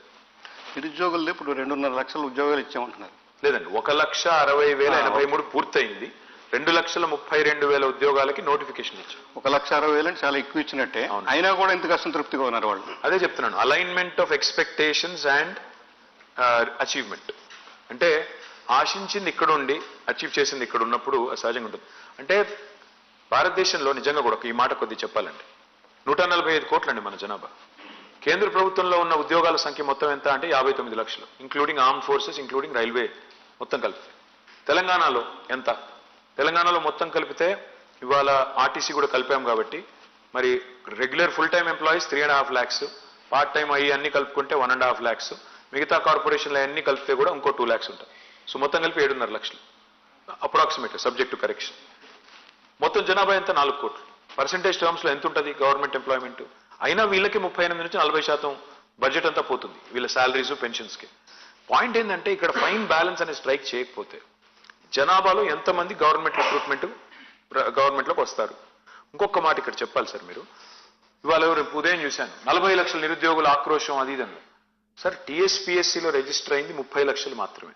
ఒకటి, రిజిస్టర్ అయిన ప్రతి ఒక్కరు నిరుద్యోగి కాదండి. పార్ట్ టైం ఉద్యోగం చేస్తూ, ప్రైవేట్ ఉద్యోగం చేస్తూ, గవర్నమెంట్లో కూడా ఒక ఉద్యోగం చేస్తూ మరొక ఉద్యోగానికి అప్లై చేసుకునే వాళ్ళు కూడా ఉన్నారు. కాబట్టి రిజిస్టర్ అయిన ప్రతి ఒక్కరు నిరుద్యోగం తప్పు. 3వ పాయింట్, మేము గ్రూప్ 1 పెట్టాం. పెడితే మొదటిసారి వచ్చింది 3.5 లక్షలు, రెండోసారి కండక్ట్ చేస్తే వచ్చింది 2,30,000. గ్రూప్ 2, గ్రూప్ 3, గ్రూప్ 4 ఇంకా ఇతరత్ర ఎగ్జామ్లు అన్ని కలిపితే మొత్తం హాజరైన అభ్యర్థుల సంఖ్య 12 లక్షలు. అందులో యునీక్ ఎంతమంది అని తీస్తే 8 నుంచి 10 లక్షలు ఉంటారు. సో రాష్ట్రంలో నిరుద్యోగం మీద తారాస్థాయిలో ఎక్కడ లేనంత విజృంభిస్తుంది అనే మాట ఏదైతే చెప్తున్నారో అది అవాస్తవం. 10 నుంచి 12 లక్షలు టోటల్. అందులో పిల్లలకి ఎంతమందికి ఇప్పుడు దాదాపు 1,60,000 మందికి వచ్చిందంటే దాదాపు 10% వచ్చి 10 కాదు 15% మందికి వచ్చింది, which itself is high achievement. So మీరు పర్సెప్షన్ గురించి మాట్లాడినారు. So just want make an observation. ముఖ్యమంత్రి గారు అసెంబ్లీలో ఒక statement, very damaging statement which I felt as a journalist. Damaging to who? Damaging to people who see it. ఏంటంటే మేము ప్రభుత్వ ఉద్యోగాలు ఇవ్వలేము అనే ఒక, but you know that kind of statement. ప్రభుత్వ ఉద్యోగాలు ఇవ్వలేము అన్నారు, అందరికీ ఇవ్వలేము అనేది అందరికీ కాదు, ఇంటింటికి ఇవ్వలేము, ఇంటింటికి ఇవ్వలేము. సరే, let me finish my question. So that you know such a comment coming from a personality like KCR, the tall figure in Telangana, and of course the Chief Minister, don't you think it really damaged, and as you said, you were talking about perception. So that creates the perception that, this government has failed somewhere. So, but, maybe you don't. కాదండి అంటే Perception. వాస్తవాన్ని వాస్తవంగా చెప్పడానికి బేసిజం ఎందుకు? అదేంటుంది perception create అయింది కదా అది. Perception ఎందుకు క్రియేట్ అవుతుంది? నేనేమన్నా అంటే వాస్తవాన్ని వాస్తవంగా చెప్తే తప్పేంటి? కొన్ని సందర్భాల్లో రాజకీయంగా నేను అందుకే అన్నాను, స్థిరచిత్తం, దృఢచిత్తం, స్థిరమైన ఒక లక్షణం ఉండాలి నాయకుడికి. భయం ఎందుకు పడాలి? Okay. But do we have a database as to local youth employed in the IT sector which has created significant number of jobs? Is there any way we could have such a database? No, we don't. Actually, we don't have one, and I don't subscribe to that thought process also, because I think it's a regressive thought. In fact, what I do, what I have done. Saying just database. No, I'm not saying there should be a reservation or anything. My opposition has started it. Okay. My opposition and Congress, I think, has started saying 75% అది ఇది అనేది చెప్తున్నారు. నేనేమన్నా అంటే అది regressive thought. ఎందుకంటే హైదరాబాద్ విశ్వనగరం కావాలి అంటాం. మన పిల్లలు ఇవాళ అత్యధికంగా అమెరికాలో ఉద్యోగం చేస్తున్నారు. మరి మనం వేరే రాష్ట్రం వాడు రాకూడదు అని మాట్లాడేస్తుందో అది కరెక్ట్ కాదు. అంటే there are 2 choices in life. See, you can have a small pie and you can fight over it, or you can have a large pie and you can have a proportionate cut in it. So my philosophy is keep expanding, because ఎంత ఎక్కువ పెరిగితే అంత మంచిది. దానివల్ల అంత ఎక్కువ wealth create అవుతుంది స్టేట్కి, అంత ఎక్కువ ఇమేజ్ వస్తుంది స్టేట్కి, అంత ఎక్కువ ఇండస్ట్రీ వస్తుంది, అండ్ మోస్ట్ ఇంపార్టెంట్లీ ఆపర్చునిటీస్ కూడా పెరుగుతాయి. 10 ఆపర్చునిటీస్లో నీ ఇష్టం ఉన్నది ఎత్తుకో. But the most important thing for hour youth have to understand is you have to skill, up skill and reskill. మన సెల్ ఫోనే నెలకి 3 సార్లు సాఫ్ట్వేర్ అప్డేట్ చేసుకుంటాం మనం. అలాంటిది మన స్కిల్ అప్డేట్ చేసుకోకపోతే ఎట్లా? So I think our youth have to understand it and up their game. Yes, sir. Skill updation, I think in Bandar Garu, we have seen him from, All India Radio to, print and, lot of other actors. So I think he's the right guy, who fits into the bill. Maybe, sir, me question అడుగుతున్నాను. సరే, మీరు చెప్పినట్టు చాలా కాలం ప్రభుత్వ సంస్థల్లో పనిచేయడం వల్ల హార్ష్గా ప్రశ్న వేయడం కూడా నాకు చేత కాదు. ఒక విషయం ఏంటంటే అక్కడ way forward for next decade అని ఉంది. అందువల్ల ఇప్పుడు నేను ధైర్యంగా అడగలుగుతాను. ఒకటి ఇంకా మీరేం చెప్పారు, 100% మేము విల్ కమ్ బ్యాక్ అని చెప్పి 100%. దాన్ని ఇంతకుముందు ఒకసారి ప్రెస్ క్లబ్లో మున్సిపల్ ఎలక్షన్స్కి ముందు పెట్టినప్పుడు కూడా మీరు ఇంతే ఒక మాట చెప్పారు. మీరు చూస్తుండండి, రిజల్ట్స్ రోజు కలుద్దాం, 100 మాకు 100 దాడుతాయని చెప్పి మీరు చెప్పారు. ఆ రోజు నిజమైన మాట మాత్రం. తర్వాత మళ్ళీ ఎలక్షన్ వేరే అనుకోండి, ఆ రోజు మీరు చెప్పింది నిజమైంది, ఒప్పుకుంటాం. కాబట్టి ఇది కూడా మీరు చెప్పారు, కాన్ఫిడెంట్గా చెప్తున్నారు కనుక నేను నెక్స్ట్ డికేడ్ గురించి మాట్లాడతాను. ఏంటంటే ఇంకాక నుంచి మాట్లాడుతున్నారు ఉద్యోగం, ఉపాధి. ఉద్యోగం వేరు, ఉపాధి వేరండి. మీరు ఇంకా చెప్పారు చూస్తారా, ప్రతి వాడికి ఏదో పని కల్పించుకోవాలి. ఇవాళ మారిపోతుంది ప్రపంచం, ఎంత వేగంగా మారిపోతుందంటే శంభుని శరంబంధుల నుంచి కింద పడుతుంది చూస్తారా గంగ, అంత స్పీడ్గా మారిపోతుంది ప్రపంచం. ఒక 5 ఏళ్ల క్రితానికి 10 ఏళ్ల క్రితానికి వాళ్ళు ఉన్న పరిస్థితులు, యువకుల ఆలోచనలో కానీ అసలు మొత్తం మెంటాలిటీలే మారిపోతున్నాయి. ఆకాంక్షలు, అపేక్షలు, తర్వాత అవసరాలు అన్నీ మారిపోతున్నాయండి. ఒక 10 ఏళ్ల క్రితం ఉన్నవి ఇప్పుడు లేవు.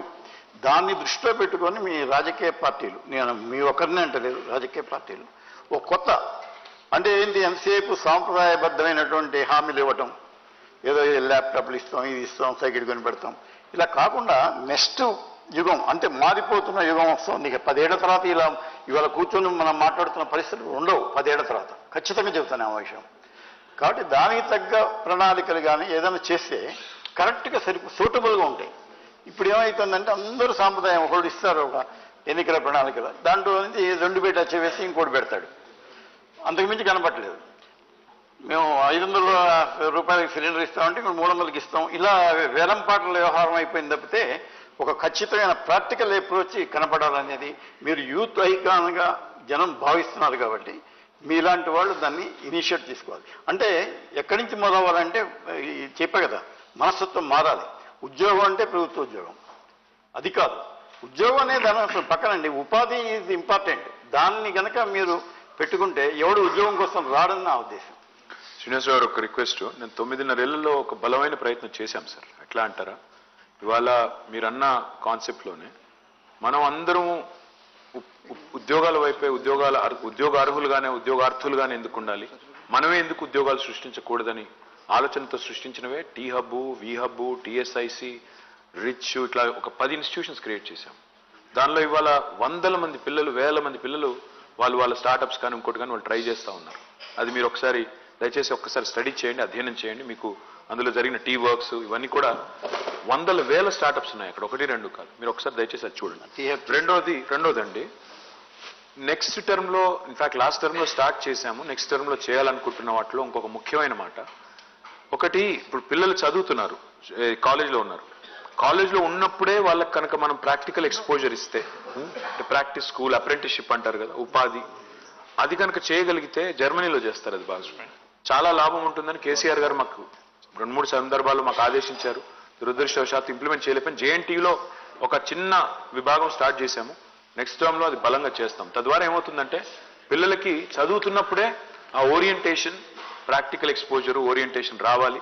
ఉపాధి తమంతట తమ కాళ్ళ మీద తాము నిలబడే స్థాయికి ప్రైవేట్ రంగంలో అయినా ఇంకొకడైనా అయితే తాము పరిశ్రమ పెట్టడమో లేదా ఇంకోటి పెట్టిన పరిశ్రమలో పనిచేయడమో ఆ స్థాయికి వెళ్ళాలి. డెఫినెట్గా నెక్స్ట్ టర్మ్లో ప్రయారిటీ కింద చేస్తాం. విజయ్. కేటీఆర్ గారు 10 ఏళ్ళలో తెలంగాణలో అనేక మార్పులు, అనేక విజయాలు నమోదు చేశారు. దాంతోపాటు ఏదైతే తెలంగాణ ఏర్పడిందో వెనుకబాటు ప్రాంతానికి సంబంధించి రాష్ట్రంలో 10 ఏళ్ళ తెలంగాణ ఏర్పడిన తర్వాత అన్ని ప్రాంతాలు సమ అభివృద్ధి జరగలేదనేది ఒక అపవాదం. ముఖ్యంగా ఈ మల్టీ డైమెన్షనల్ పావర్టీ ఇండెక్స్ లేటెస్ట్గా అయితే వచ్చిందో దాంట్లో లైక్ నారాయణపేట్, కామారెడ్డి, మెదక్, నగర్ కర్నూలు జిల్లాలలో నేషనల్ యావరేజ్ కంటే ఎక్కువ పావర్టీ ఇండికేట్ అయ్యింది. వచ్చే డికేడ్లో ఈ వెనుకబడిన ప్రాంతాల మీద ఏమైనా స్పెషల్ ఫోకస్ చేయబోతున్నారా? అంటే దీన్ని 2 కోణాల్లో చూడొచ్చు విజయ్ గారు. ఒకటేమో ఇప్పుడు నేను చెప్పినట్టు తలసరి ఆదాయమే తీసుకుంటే మన రాష్ట్రంలోని అన్ని జిల్లాలు ఇంక్లూడింగ్ హైదరాబాద్, ఎక్స్క్లూడింగ్ హైదరాబాద్ కూడా నేషనల్ పర్ క్యాపిటల్ కంటే ఎక్కువ ఉంది. Average per capital number 1. Multi dimensional poverty తీసుకుంటే అత్యధికంగా మల్టీ డైమెన్షనల్ పావర్టీ తగ్గింది ఎక్కడ, ఏ రాష్ట్రంలో అంటే వాళ్ళు తెలంగాణ ఓవరాల్ చూసుకుంటే. మరి తెలంగాణలో అంతటా తగ్గిందా పేదరికం అంటే కాదు, కొన్ని జిల్లాల్లో జాతీయ సగటు కంటే కింద ఉంది. అది కూడా వాస్తవం.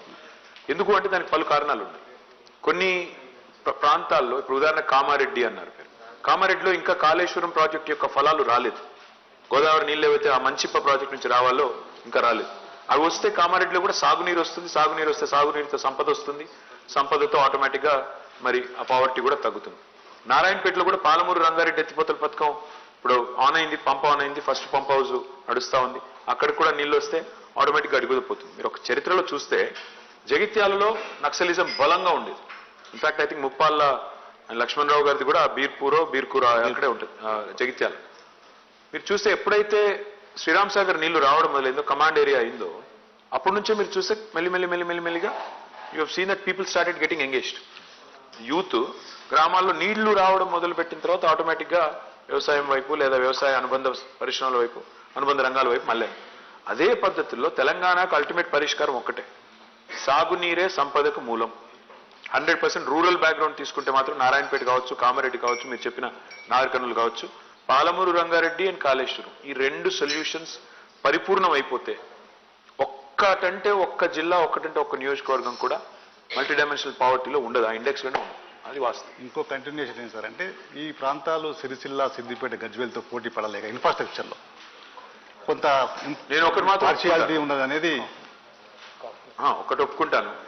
ఏంటంటే ఇవాళ ఏ ప్రోగ్రాం పెట్టినా తెలంగాణలో యూనిఫామ్గానే తీసుకున్నాం. నిజానికి మిషన్ కాకతీయ అంతటా తీసాము, మిషన్ భగీరథ్ అంతటా చేసినాము, మార్కెట్లు కడితే అంతటా కట్టాము, రోడ్లు వేస్తే అంతటా చేసాము. అట్లా వివక్ష చూపెట్టలేదు.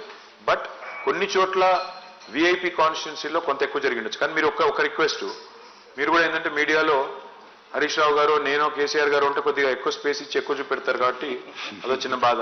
అంటే ఒక రకం మంచిది, ఒక రకం చెడ్డది అనుకోండి, మాకు ఐ కాంట్ కంప్లైన్. నిజంగా ఇప్పుడు మీరు కావాలంటే వనపర్తి చూడండి, సూర్యాపేట చూడండి, బాన్స్వాడ చూడండి, ఆదిలాబాద్ చూడండి, నల్లగొండ చూడండి. నల్లగొండ మీ ఊరు కదా, నల్లగొండలోనే మీరు 2 రోజులు పనిచేశారు. అప్పుడు నల్లగొండ ఎట్లా మారింది?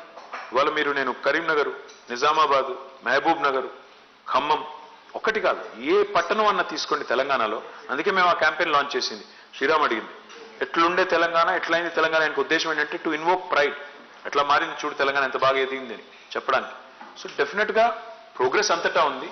విఐపి కాన్స్టిట్యున్సీలో ఒక రవ్వ ఎక్కువ ఉండొచ్చు, నేను కాదు. శ్రీనివాస్ గారు నెక్స్ట్ క్వశ్చన్. ఆయన టీ కూడా దానిట్లేదు. మళ్ళీ పర్సెప్షన్స్ గురించి మాట్లాడుతున్నాం సార్.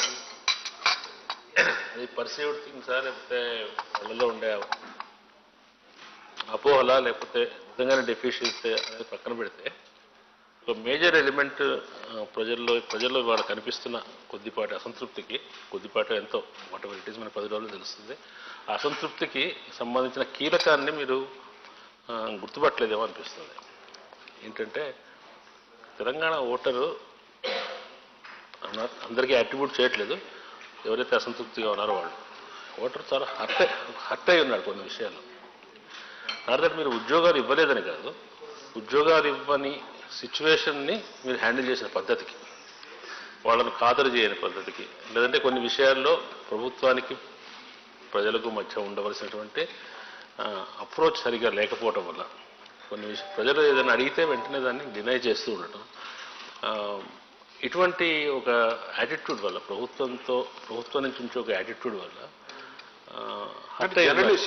స్పెసిఫిక్ ఎగ్జాంపుల్ చెప్పండి. ఫర్ ఎగ్జాంపుల్ అండి, ఆడవాళ్లకు ప్రాతినిధ్యం ఉండాలి క్యాబినెట్లో అనేది ఫస్ట్ టర్మ్ అంతా కూడా దానికి ఎటువంటి ఎన్నిసార్లు ఎంతమంది నుంచి వచ్చినప్పటికీ దానికి ఏమీ రెస్పాన్స్ రాలేదు. కోర్టు చెప్పే వరకు కూడా మహిళా కమిషన్ అధ్యక్షురాలని కూడా నియమించలేదు కదా. తర్వాత కూడా వేరే పార్టీ నుంచి తీసుకొచ్చిన వాళ్ళని తీసుకొచ్చి మంత్రిని చేశారు. ఓకే, ఇటువంటి ఈ నిరుద్యోగ సమస్య వచ్చేటప్పుడు కూడా మీరు ఏదో ఒక చర్య తీసుకుని ఉండొచ్చు సింబాలిక్గా. అంటే పబ్లిక్ సర్వీస్ కమిషన్ మీదే యాక్షన్ తీసుకోవడం సాధ్యం కాకపోవచ్చు టెక్నికల్ రీజన్స్ వల్ల, కానీ మేము ఉన్నాం మీ వైపున, మేము వీఆర్ విత్ అన్ఎంప్లాయిడ్ అని చెప్పడానికి. అట్లా ప్రజల నుంచి ఏదైనా ఒక విషయం మీద డిమాండ్ వచ్చినప్పుడు దాన్ని ఓన్ చేసుకొని వాళ్ళ తరఫున మాట్లాడటం కాకుండా అదేదో ప్రత్యర్థిలో ప్రతిపక్షం వాళ్ళు చేస్తున్నట్టుగా, అట్లాగే ధర్నా చౌక్ విషయంలో కూడా చూసాం కదా, 100 రోజులు చేస్తే కానీ చివరికి ఆ సమస్య పరిష్కారం కాలేదు. ప్రజలు ఒక చోట ఆందోళన చేయడానికి ఒక ప్లేస్ కావాలంటే ఇటువంటి ఈ యాటిట్యూడ్ కూడా వల్ల ప్రజల్లో కొంత హర్ట్ ఫీలింగ్ ఉందేమో. అంటే నేను బలంగా నమ్మేది ఏంటంటే సార్, అల్టిమేట్గా 99.9% ప్రజలు తమ దైనందిన జీవితంలో ఎంత బిజీగా ఉంటారంటే యాటిట్యూడ్స్ లేకపోతే వ్యక్తులు వారి ప్రవర్తన వీటికంటే కూడా, ఇప్పుడు మీరు చెప్పిన ఒక ఎగ్జాంపుల్ ఫర్ ఎగ్జాంపుల్ అనుకున్నాం, మీరు అన్నారు కదా మహిళా కేబినెట్ మంత్రి మొదటి టర్మ్లో లేరు. వాస్తవం, మాకు మొదటిసారి 63 సీట్లు వచ్చాయి, గవర్నమెంట్ ఫామ్ చేశాము, ఆ టర్మ్ మొత్తం ఒక మహిళా మంత్రి లేరు, కానీ 88 సీట్లతో గెలిచాము రెండోసారి. ఇప్పుడు మహిళలు కూడా ఓట్లు వేశారు కదా. మీరు అన్నట్టు నిజంగానే ఎవరైనా హర్ట్ ఉంటే మరి ఆ ఓట్లు రాకూడదు, 25 సీట్లు పెరగకూడదు. నేను అనేది ఏంటంటే కొన్ని కృష్ణశాస్త్రి గారికి శ్రీశ్రీ గారికి ఒక తేడా ఉందంటండి. శ్రీశ్రీ గారేమో ప్రపంచం బాధ నా బాధ అనుకునేదంట, కృష్ణశాస్త్రి గారేమో నా బాధ ప్రపంచం బాధ అనుకునేదట. తెలంగాణలో కొంతమంది మేధావులు ఉన్నారు, వాళ్ళు ఏమనుకుంటారంటే మా బాధ ప్రపంచం బాధ, మాకు కేసీఆర్ కలవట్లేదు, మాకు కేసీఆర్ టైం ఇవ్వట్లేదు, కాబట్టి అదేదో అంతర్జాతీయ. నేనేమంటున్నాను మేధావులే కాదండి, మామూలు ఎమ్మెల్యేలు మంత్రులు. ఇప్పుడు నేను మీరు చెప్పిన కూడా కంప్లైంట్ చేశారు కదా. అంతే అండి, అది పార్టీలోంచి బయటకు పోయినాక అందరూ అదే మాట్లాడతారు. ఇప్పుడు పార్టీలోంచి బయటకు పోయినాక ఏ పార్టీ మనిషి, ఇప్పుడు కాంగ్రెస్ నుంచి బయటకు వచ్చి మా పార్టీలోకి వచ్చిన వాళ్ళని అడగండి, కాంగ్రెస్ ని చాలా విమర్శలు చేస్తారు, మా పార్టీ నుంచి బయట పోయిన వాళ్ళు మాట్లాడతారు. నేనేమన్నానంటే వ్యక్తుల ప్రవర్తనలు, వ్యక్తుల అవి కంటే కూడా ప్రజలు చూసేది ఈ గవర్నమెంట్ నాకు పనికొచ్చే పనులు చేస్తుందా లేదా, what is it delivering. Government నుంచి ఎక్స్పెక్టేషన్ ఏముంటుంది శ్రీనివాస్ గారు? బేసిక్ ఇన్ఫ్రాస్ట్రక్చర్, రోడ్ వేశారా, మోరీ కట్టారా, నీళ్ళు ఇచ్చారా, మమ్మల్ని సవ్యంగా చూసుకుంటున్నారా, లా అండ్ ఆర్డర్ బాగా మెయింటైన్ చేస్తున్నారా, ఎనేబుల్ చేస్తున్నారా, ఓవరాల్ గా స్టేట్ ని బాగా నడుపుతున్నారా. అంతేగాని ఒకరు అంటారు ముఖ్యమంత్రి ఎందుకు కలవరు. ముఖ్యమంత్రిని కలవాల్సిన అవసరం 99.99% మందికి ఉండదండి. ఎందుకంటే 10 లక్షలు, దాదాపు 10 లక్షల మంది గవర్నమెంట్ ఎంప్లాయీస్ ఉండి పెన్షన్ కోసమో రేషన్, ఇక్కడ కొంతమంది ప్రజా దర్బార్లు నడిపారు, ఇప్పుడు కూడా నడుపుతున్నారు దేశంలో చాలా చోట్ల. నేనేమంటున్నానంటే ఒక సామాన్యుడు ఒక పెన్షన్ కోసమో రేషన్ కార్డు కోసమో ముఖ్యమంత్రి దాకా వచ్చే పరిస్థితి వచ్చిందంటే వ్యవస్థ మొత్తం విఫలమైనట్టే లెక్క, మధ్యలో ఉన్నది. మేమనేది ఏంటి, 29 లక్షల మందికి పెన్షన్లు ఇచ్చేది కాంగ్రెస్ ప్రభుత్వం. మా గవర్నమెంట్ వచ్చాక పెన్షన్ల సంఖ్య 46 లక్షలకు పెరిగింది, 17 లక్షలు పెరిగినాయి. సో ఇంకా ఏమైనా మిగిలి ఉంటే అవి కూడా వస్తాయి, కానీ ప్రాసెస్లో వస్తాయి ఆటోమేటిక్గా, దానికి ముఖ్యమంత్రిని కావాల్సిన పని లేదు. సో ఇవన్నీ అంటే అపీల్ అంటే అట్లా అది ముఖ్యమంత్రి దాకా పోవక్కర్లేదు కదా. There are so many layers in between. మీరు వీఆర్ఏ ఉన్నారు, వీఆర్ఓ గ్రామ స్థాయి నుంచి రాష్ట్ర స్థాయి దాకా ఇంత అధికారగణం, మంత్రులు, ఎమ్మెల్యేలు, కౌన్సిలర్లు, సర్పంచులు, 5 అంచెల ప్రభుత్వ వ్యవస్థ, ఇన్ని పెట్టుకుని ఒక ముఖ్యమంత్రిని టార్గెట్ చేసి 23 ముఖ్యమంత్రులు ఇచ్చారు కదండి టైం. అదే అది వ్యవస్థ వైఫల్యం అంటున్నాను. అది తప్పు అన్నది. షో పుటప్ కోసం నేను బిల్డప్ కోసం నేను చాలా గొప్పవాడిని చెప్పుకోవడం కోసం ప్రజాస్వామికంగా ఎంతమంది కలుస్తారండి ముఖ్యమంత్రులు రోజుకి? 100 మందినా, 50 మందినా? అంటే 50 మందిని మరి అప్పుడు 8.5 కోట్ల రాష్ట్రం 100 మందిని కలిస్తే దాని శాంపిల్ సైజ్ ఎంత? అది పెద్ద చాలా ప్రజాస్వామికం అనుకుంటే అట్లా సింబాలిక్ గా అదే అండి. సింబాలిజం టోకెనిజమే చేయమంటే, డ్రామా చేయమంటే మేము కూడా చేస్తాం, అద్భుతంగా చేస్తాం. రక్తి కట్టించమంటే కట్టిస్తాం. కానీ దానివల్ల ఫలితం ఉందా? అల్టిమేట్ గా ఇవాళ 65 ఏళ్ళు మాకంటే ముందు పరిపాలించిన వాళ్ళు తాగునీటిలో ఎగ్జిక్యూట్ చేయలేపారు, తాగునీటి ఫ్లోరోసిస్ అనే సమస్యను పరిష్కారం చేయలేపారు శ్రీనివాసం. ఇవాళ మేము చేశాం. ఎందుకు? నిబద్ధతతో ఫోకస్డ్ గా ఫుల్ ఆన్ పని చేశాం కాబట్టి చేశాం.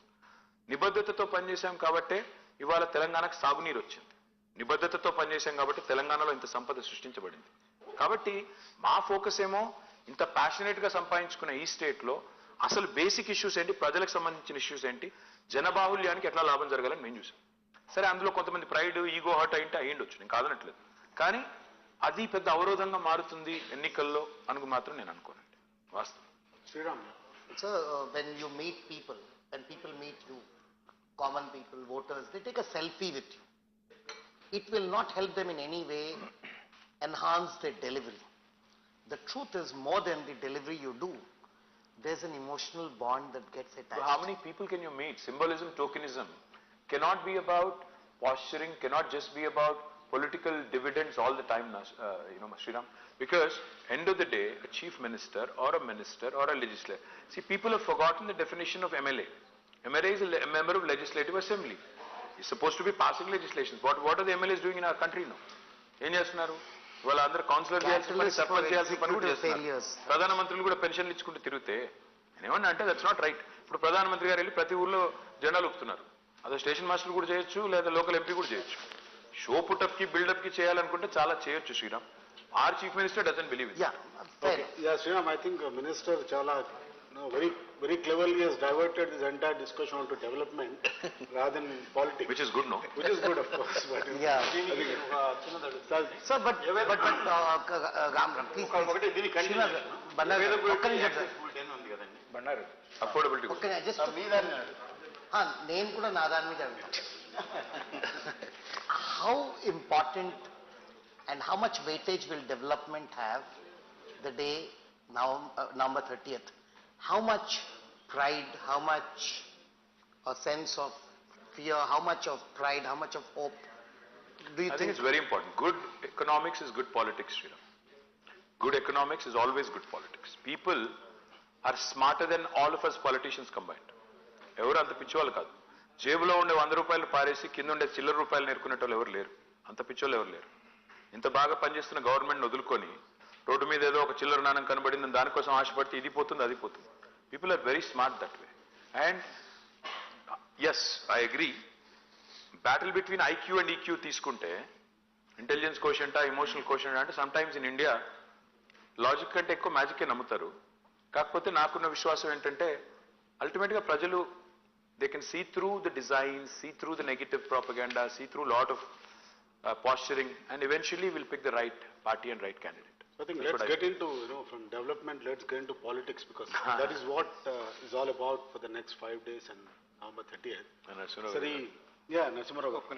Political question, అంటే డెవలప్మెంట్ క్వశ్చన్ ఆయన hijack చేస్తున్నారు. చాలా only he selling his state, his party, not his state, not our state, of course. So let's get into politics, sir. BJP అనేది ఒక పెద్ద సంస్థ. I mean, it's ruling the country. And చాలా మందిలో ఈ పర్సెప్షన్ కింది వరకు వెళ్ళిపోయింది. మీరు ఎంత చెప్పినా చాలా మంది నమ్మట్లేదు అనేది మా feedback. BJP and BRS are together. అంటే I don't want answers like Congress arrest చేస్తలేరు, అది చేస్తలేదు, ఇది కాదు. బట్ నిజంగా చెప్పండి, ఈ పర్సెప్షన్ రావడానికి కారణం ఏంది? BJP and BRS together. It is not just because you support bails or something like that. There is a deeper understanding between BJP and BRS is the feeling of people. Do you agree or deny? Of course I deny. And secondly, మీకు మా history కూడా తెలవాలి. ఇప్పుడు కేసీఆర్ గారు రాజకీయాల్లోకి వచ్చింది 1978 ఆ ప్రాంతం. దాదాపు I don't know the math ఎంత, ఇప్పుడు 45 ఏళ్ళు, 45 years అయిపోయింది. 45 ఏళ్ల కేసీఆర్ గారి వ్యక్తిగత రాజకీయ జీవితం తీసుకున్నా, లేదా 23 years of TRS and now BRS history తీసుకున్నా, ఏ రోజు కూడా ఏ ఒక్క లోకల్ బాడీ ఎలక్షన్లో కూడా మేము బీజేపీతో పొరపాటును కూడా అలైన్ అవ్వలేదు వాళ్ళ ఐడియాలజీతో. ఈ 45 ఏళ్ళు ప్లస్ 23 ఏళ్ళు మేము ఇప్పుడు between Modi and KCR. I'm coming there. So 23 years తీసుకుంటే మా పార్టీ పెట్టిన తర్వాత this is our 5th general election, 5వ జనరల్ ఎలక్షన్, సార్వత్రిక ఎన్నిక. మేము మొదటిసారి 2004లో కాంగ్రెస్తో పొత్తు పెట్టుకున్నాము, 2009లో కమ్యూనిస్టులతో టీడీపీతో పొత్తు పెట్టుకున్నాము, 14లో 18లో 23లో ఒంటరిగా పోరాడుతాం. చివరికి మున్సిపల్ ఎలక్షన్లో కూడా ఎక్కడ బీజేపీతో మేము అంట కాగలేదు. ఇంకా ఎవరైనా పొత్తు పెట్టుకున్నారా బీజేపీతో ఈ రాష్ట్రంలో అంటే మీరు కావాలంటే ఇప్పుడు కూడా చెక్ చేసుకోవచ్చు. మక్తల్ మున్సిపాలిటీలో, మణికొండ మున్సిపాలిటీలో కాంగ్రెస్ బీజేపీ కలిసి దే ఫార్మ్ ద కౌన్సిల్. ఆదిలాబాద్లో, నిజామాబాద్లో, కరీంనగర్లో లాస్ట్ పార్లమెంట్ ఎలక్షన్లో మొత్తం కాంగ్రెస్ ఓటు బీజేపీకి ట్రాన్స్ఫర్ చేయించి 3 బీజేపీ అభ్యర్థులను గెలిపించింది కాంగ్రెస్. ఇంకొక మాట, ఎందుకు అట్లాంటప్పుడు ఎందుకు ఈ హడావుడి? ఎందుకంటే నిజం కడప దాటే లోపల అబద్ధం ఊరంతా తిరిగి వస్తుంది. రవికాంత్ గారు ఒకటే వాళ్ళందరూ చెప్పేది ఏంటి, మీ మీద కేసులు పెట్టారు కానీ అరెస్ట్ చేయట్లేదు, ఇదే కదా వాళ్ళు చెప్పేది. నేను అనేది అసలు నిజంగానే మేము బీ టీం అయితే, నిజంగా మాకు వాళ్ళకి ఏదైనా సంబంధం ఉంటే మా మీద కేసు ఎందుకు పెడతారు? అసలు మొదలు కేసే పెట్టకూడదు కదా లాజికల్గా. కేసు పెట్టారు, సరే పెట్టారు, ఓకే. మేము సుప్రీంకోర్టుకి వెళ్ళి స్టే తెచ్చుకున్నాం. కోర్టు ద్వారా ఆగింది తప్ప అరెస్ట్ అనేది వాళ్ళెవరో ఆపింది కాదు, వీళ్ళెవరో చేసింది కాదు. ఒక పాయింట్. రెండోది, అరెస్టు చేయకపోవడమే మీరు వాళ్ళు ఒకటి అనే దానికి సంకేతం అంటే, లేదా బిల్స్లో మద్దతు ఇవ్వడమే సంకేతం అంటే, కాంగ్రెస్ కూడా బిల్లులకు మద్దతు ఇచ్చింది. కాంగ్రెస్ నాయకులు రాహుల్ గాంధీ, సోనియా గాంధీ మీద కూడా కేసు ఉంది, వాళ్ళని కూడా అరెస్ట్ చేయట్లేదు. That is ground enough, if that is proof enough that we have colluded or we are together, మరి వాళ్ళకు అదే వర్తిస్తుంది కదా. కాబట్టి ఇది ఇంకొకటి, ఇది why this propaganda, why? Because one simple reason. ఒక బీజేపీ అనే కాదు, ఇప్పుడు సేమ్ మోడీ వస్తారు, కేసీఆర్ కాంగ్రెస్ పార్టీకి సపోర్ట్ చేస్తున్నాడు కర్ణాటకలో అంటాడు, మరి ఆయన అదంటాడు, ఈయన ఇదంటాడు. పాయింట్ ఏంటంటే వీళ్ళిద్దరిది there is a unison of purpose. అదేంటి? They don't want third person to emerge in the country. ఒక 3వ వ్యక్తి అనేవాడి దేశంలో ఉండకూడదు. అయితే రాహుల్ గాంధీ ఉండాలి, నరేంద్ర మోడీ ఉండాలి, 2 క్యాంప్స్ ఉండాలి, 2 కొంపలు ఉండాలి, 3వ కొంప పుట్టకూడదు. ఇది వాళ్ళ ఎజెండా, కామన్ ఎజెండా. ఎందుకంటే మోడీకి తెలుసు రాహుల్ గాంధీని ఈజీగా ఫుట్బాల్ ఆడేయచ్చు, ఏముంది ఆయనలో. కాబట్టి Rahul Gandhi is the easiest opponent to kick. So therefore Modi would like it that way. But 100% మీకు ఒక మాట మాత్రం ఇస్తున్నా ఈ వేదిక ద్వారా చూసే వాళ్ళకు కూడా. మేము ఒకసారికి అది ఇప్పటికి 100 సార్లు చెప్పాము, we will never align with anybody like BJP. Even post 24, this is a commitment that we will not align with them. We don't agree on many things. We don't agree on ideology. We don't agree on anything, that they want. We have firmly opposed UCC. We have firmly rejected the Citizen Amendment Act. We have firmly voted against farm bills. So మీరు ఎట్లా అంటారు మాకు వాళ్ళకి సారూప్యం ఉందని? ప్రజలు అంటున్నారు sir, మేము ప్రజలు అనట్లేదు. సోషల్ మీడియాలో ఉండే కొంతమంది పనికిమాల మీడియాలో కూడా ప్రజలే కదా సార్.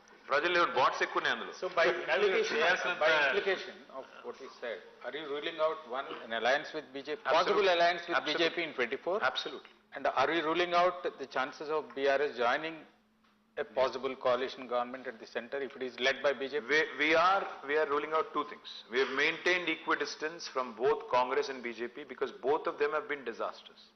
So మేము వాళ్ళతో లేము, వీళ్ళతో లేము, మేము మా ఒకరమే లేము. మేము మాలాగా 13 పార్టీలు ఉన్నాయి దేశంలో, which are neither in that camp or this camp. So who knows, ఇప్పుడు మేము ఈ ఎలక్షన్ గెలిచిన తర్వాత డెఫినెట్ గా మహారాష్ట్రలో కాలు పెడతాం. తెలంగాణ ప్రజల దయ ఉంటే బాగా గెలిచి మహారాష్ట్రలో కాలు పెడతాము. మహారాష్ట్రలో కూడా ఒక 10-15 సీట్లు సంపాదించుకుంటే రేపు ఏం తెలిసి ఏం జరగబోతుందో రేపటి దానికి రూపం లేదు. నేనేమన్నా అంటే మాకు బీజేపీతో అంటగాగాల్సిన అవసరం లేదు, గత 10 ఏళ్లుగా రాలేదు, ఇప్పుడు రాదు. కాంగ్రెస్తో అంటగాగాల్సిన అవసరం అంతకంటే లేదు. ఈ 2 పార్టీలు ఎంత ఆరోగెంట్ పార్టీలు అంటే ఎవరైనా సరే మాకు సబార్డినేట్, ఎవరైనా సరే మేము చెప్పినట్టు వినాలి. You're either my subordinate or surrogate, అంతే. నువ్వు మోకాళ్ళ మీద నా దగ్గర వచ్చి కూర్చోవాలి. ఎందుకు ఉండాలి? భారతదేశంలో మీ ఇద్దరే లీడర్లు ఉండాలి, 3వ రాకూడదా? మీరిద్దరూ విఫలమయ్యే కదా ఈరోజు కరెంటు లేదు, రోడ్లు లేవు, నీళ్లు లేవు దేశంలో. మీరు ఏం పొడిచారని మీకు ఇవ్వాలి మళ్ళీ అవకాశం? తప్పే ఉంది. ఇంకోటి ట్రై చేస్తానంటే ఎలిగేషన్ మీరు చేయాల్సినంత తీవ్రంగా ఖండించట్లేదండి. లేదండి. బీజేపీతో అంటే BJP is a non existent party here sir. Problem ఏంటంటే ఎన్నిసార్లు చెప్పినా ఇప్పుడు ఏమవుతుంది నిజంగా శ్రీనివాస్ గారు, ఇది పాజిటివ్ ఎంత మాట్లాడినా పోదు. అదే నేను ఇప్పుడు మోడీని పట్టుకుని బండబూతులు తిడితే తెల్లారి పతాక శీర్షికలో ఉంటుంది. మోడీని పట్టుకుని బూతులు తిట్టాను అనుకోండి, పతాక శీర్షికలు. మోడీ మాకు విభేదం ఉంది, సైద్ధాంతిక విభేదం ఉంది, ఆయనతో పడదు, మేము ఆయనతో పొత్తు పెట్టుకోము అని ఎంత గొప్పగా చెప్పినా మీరు రాయరు. అంటే మీరు కాదు, రాయరు. అదంతే, అది nature of news. Robinson. So the bigger question is that I can understand that you don't want to align with the Congress and the BJP. Or the BJP. Or the BJP. Or and the BJP is also right. This Congress and But BJP at are the same time, you can't deny the fact that the regional parties too have now aligned themselves this way or that. The ones that you also wanted to align with. Robin, I'll tell you what, it's a funny thing. See, Rahul Gandhi goes to Calcutta, calls BJP, Didi, Mamata Banerjee, the B team of BJP. Then goes to Delhi. He calls Arvind Kejriwal, the BJP's B team, and now he conveniently associates with both of them. Now you go figure, who's B team and kya hai? मैं क्या बोल रहा हूँ? ये जो alliance, temporary marriages of convenience, this is not what India is looking for, honestly. I think India wants a truly, a true change to come about. And if Telangana has succeeded in doing several things in 9 years, why not Maharashtra? Why not some other state where we can make a foray and do something impactful? Nothing wrong in dreaming, no? Not to contradict you, but most of us here do remember the 2009 NDA rally immediately after the elections. Of course, we wanted Telangana, we went for it, yes. Yes. See, we wanted the entire political system of this country to support Telangana. Yes, we went to RSS headquarters. We aligned with everybody from RSS to RSU. Radical Students Union to RSS. మేము ముందే చెప్పాం శ్రీరామ్, కుష్టు రోగినైనా కౌగిలించుకుంటాం, బొంత పురుగునైనా ముద్దు పెట్టుకుంటాం తెలంగాణ కోసం అని చెప్పాం. బొంత పురుగుని కౌగిలించుకున్నాం, ముద్దు పెట్టుకున్నాం, కుష్టు రోగిని కూడా కౌగిలించుకున్నాం. ఆర్ఎస్ఎస్ హెడ్ క్వార్టర్ కూడా పోయాము, ఏఐసిసి హెడ్ క్వార్టర్ కూడా పోయాము. సో ఇందాక వాసు శ్రీరామ్ ఇద్దరు అడిగినట్టు మీ కుష్టు రోగినైనా ముద్దు పెట్టుకుంటా ఉన్నారు. చూచి కౌగిలించుకుంటాం. కౌగిలించుకుంటాం. ఇష్టం sir. If a political situation Telangana కోసం, దీని కోసం కాదు. obviously తెలంగాణ స్టేట్ కోసం. మీరు అవుట్ ఆఫ్ కాంటెక్స్ట్ యూజ్ చేస్తే ఎట్లా? మేం చేయాల పని మీరు చేస్తారేంటి? Important question.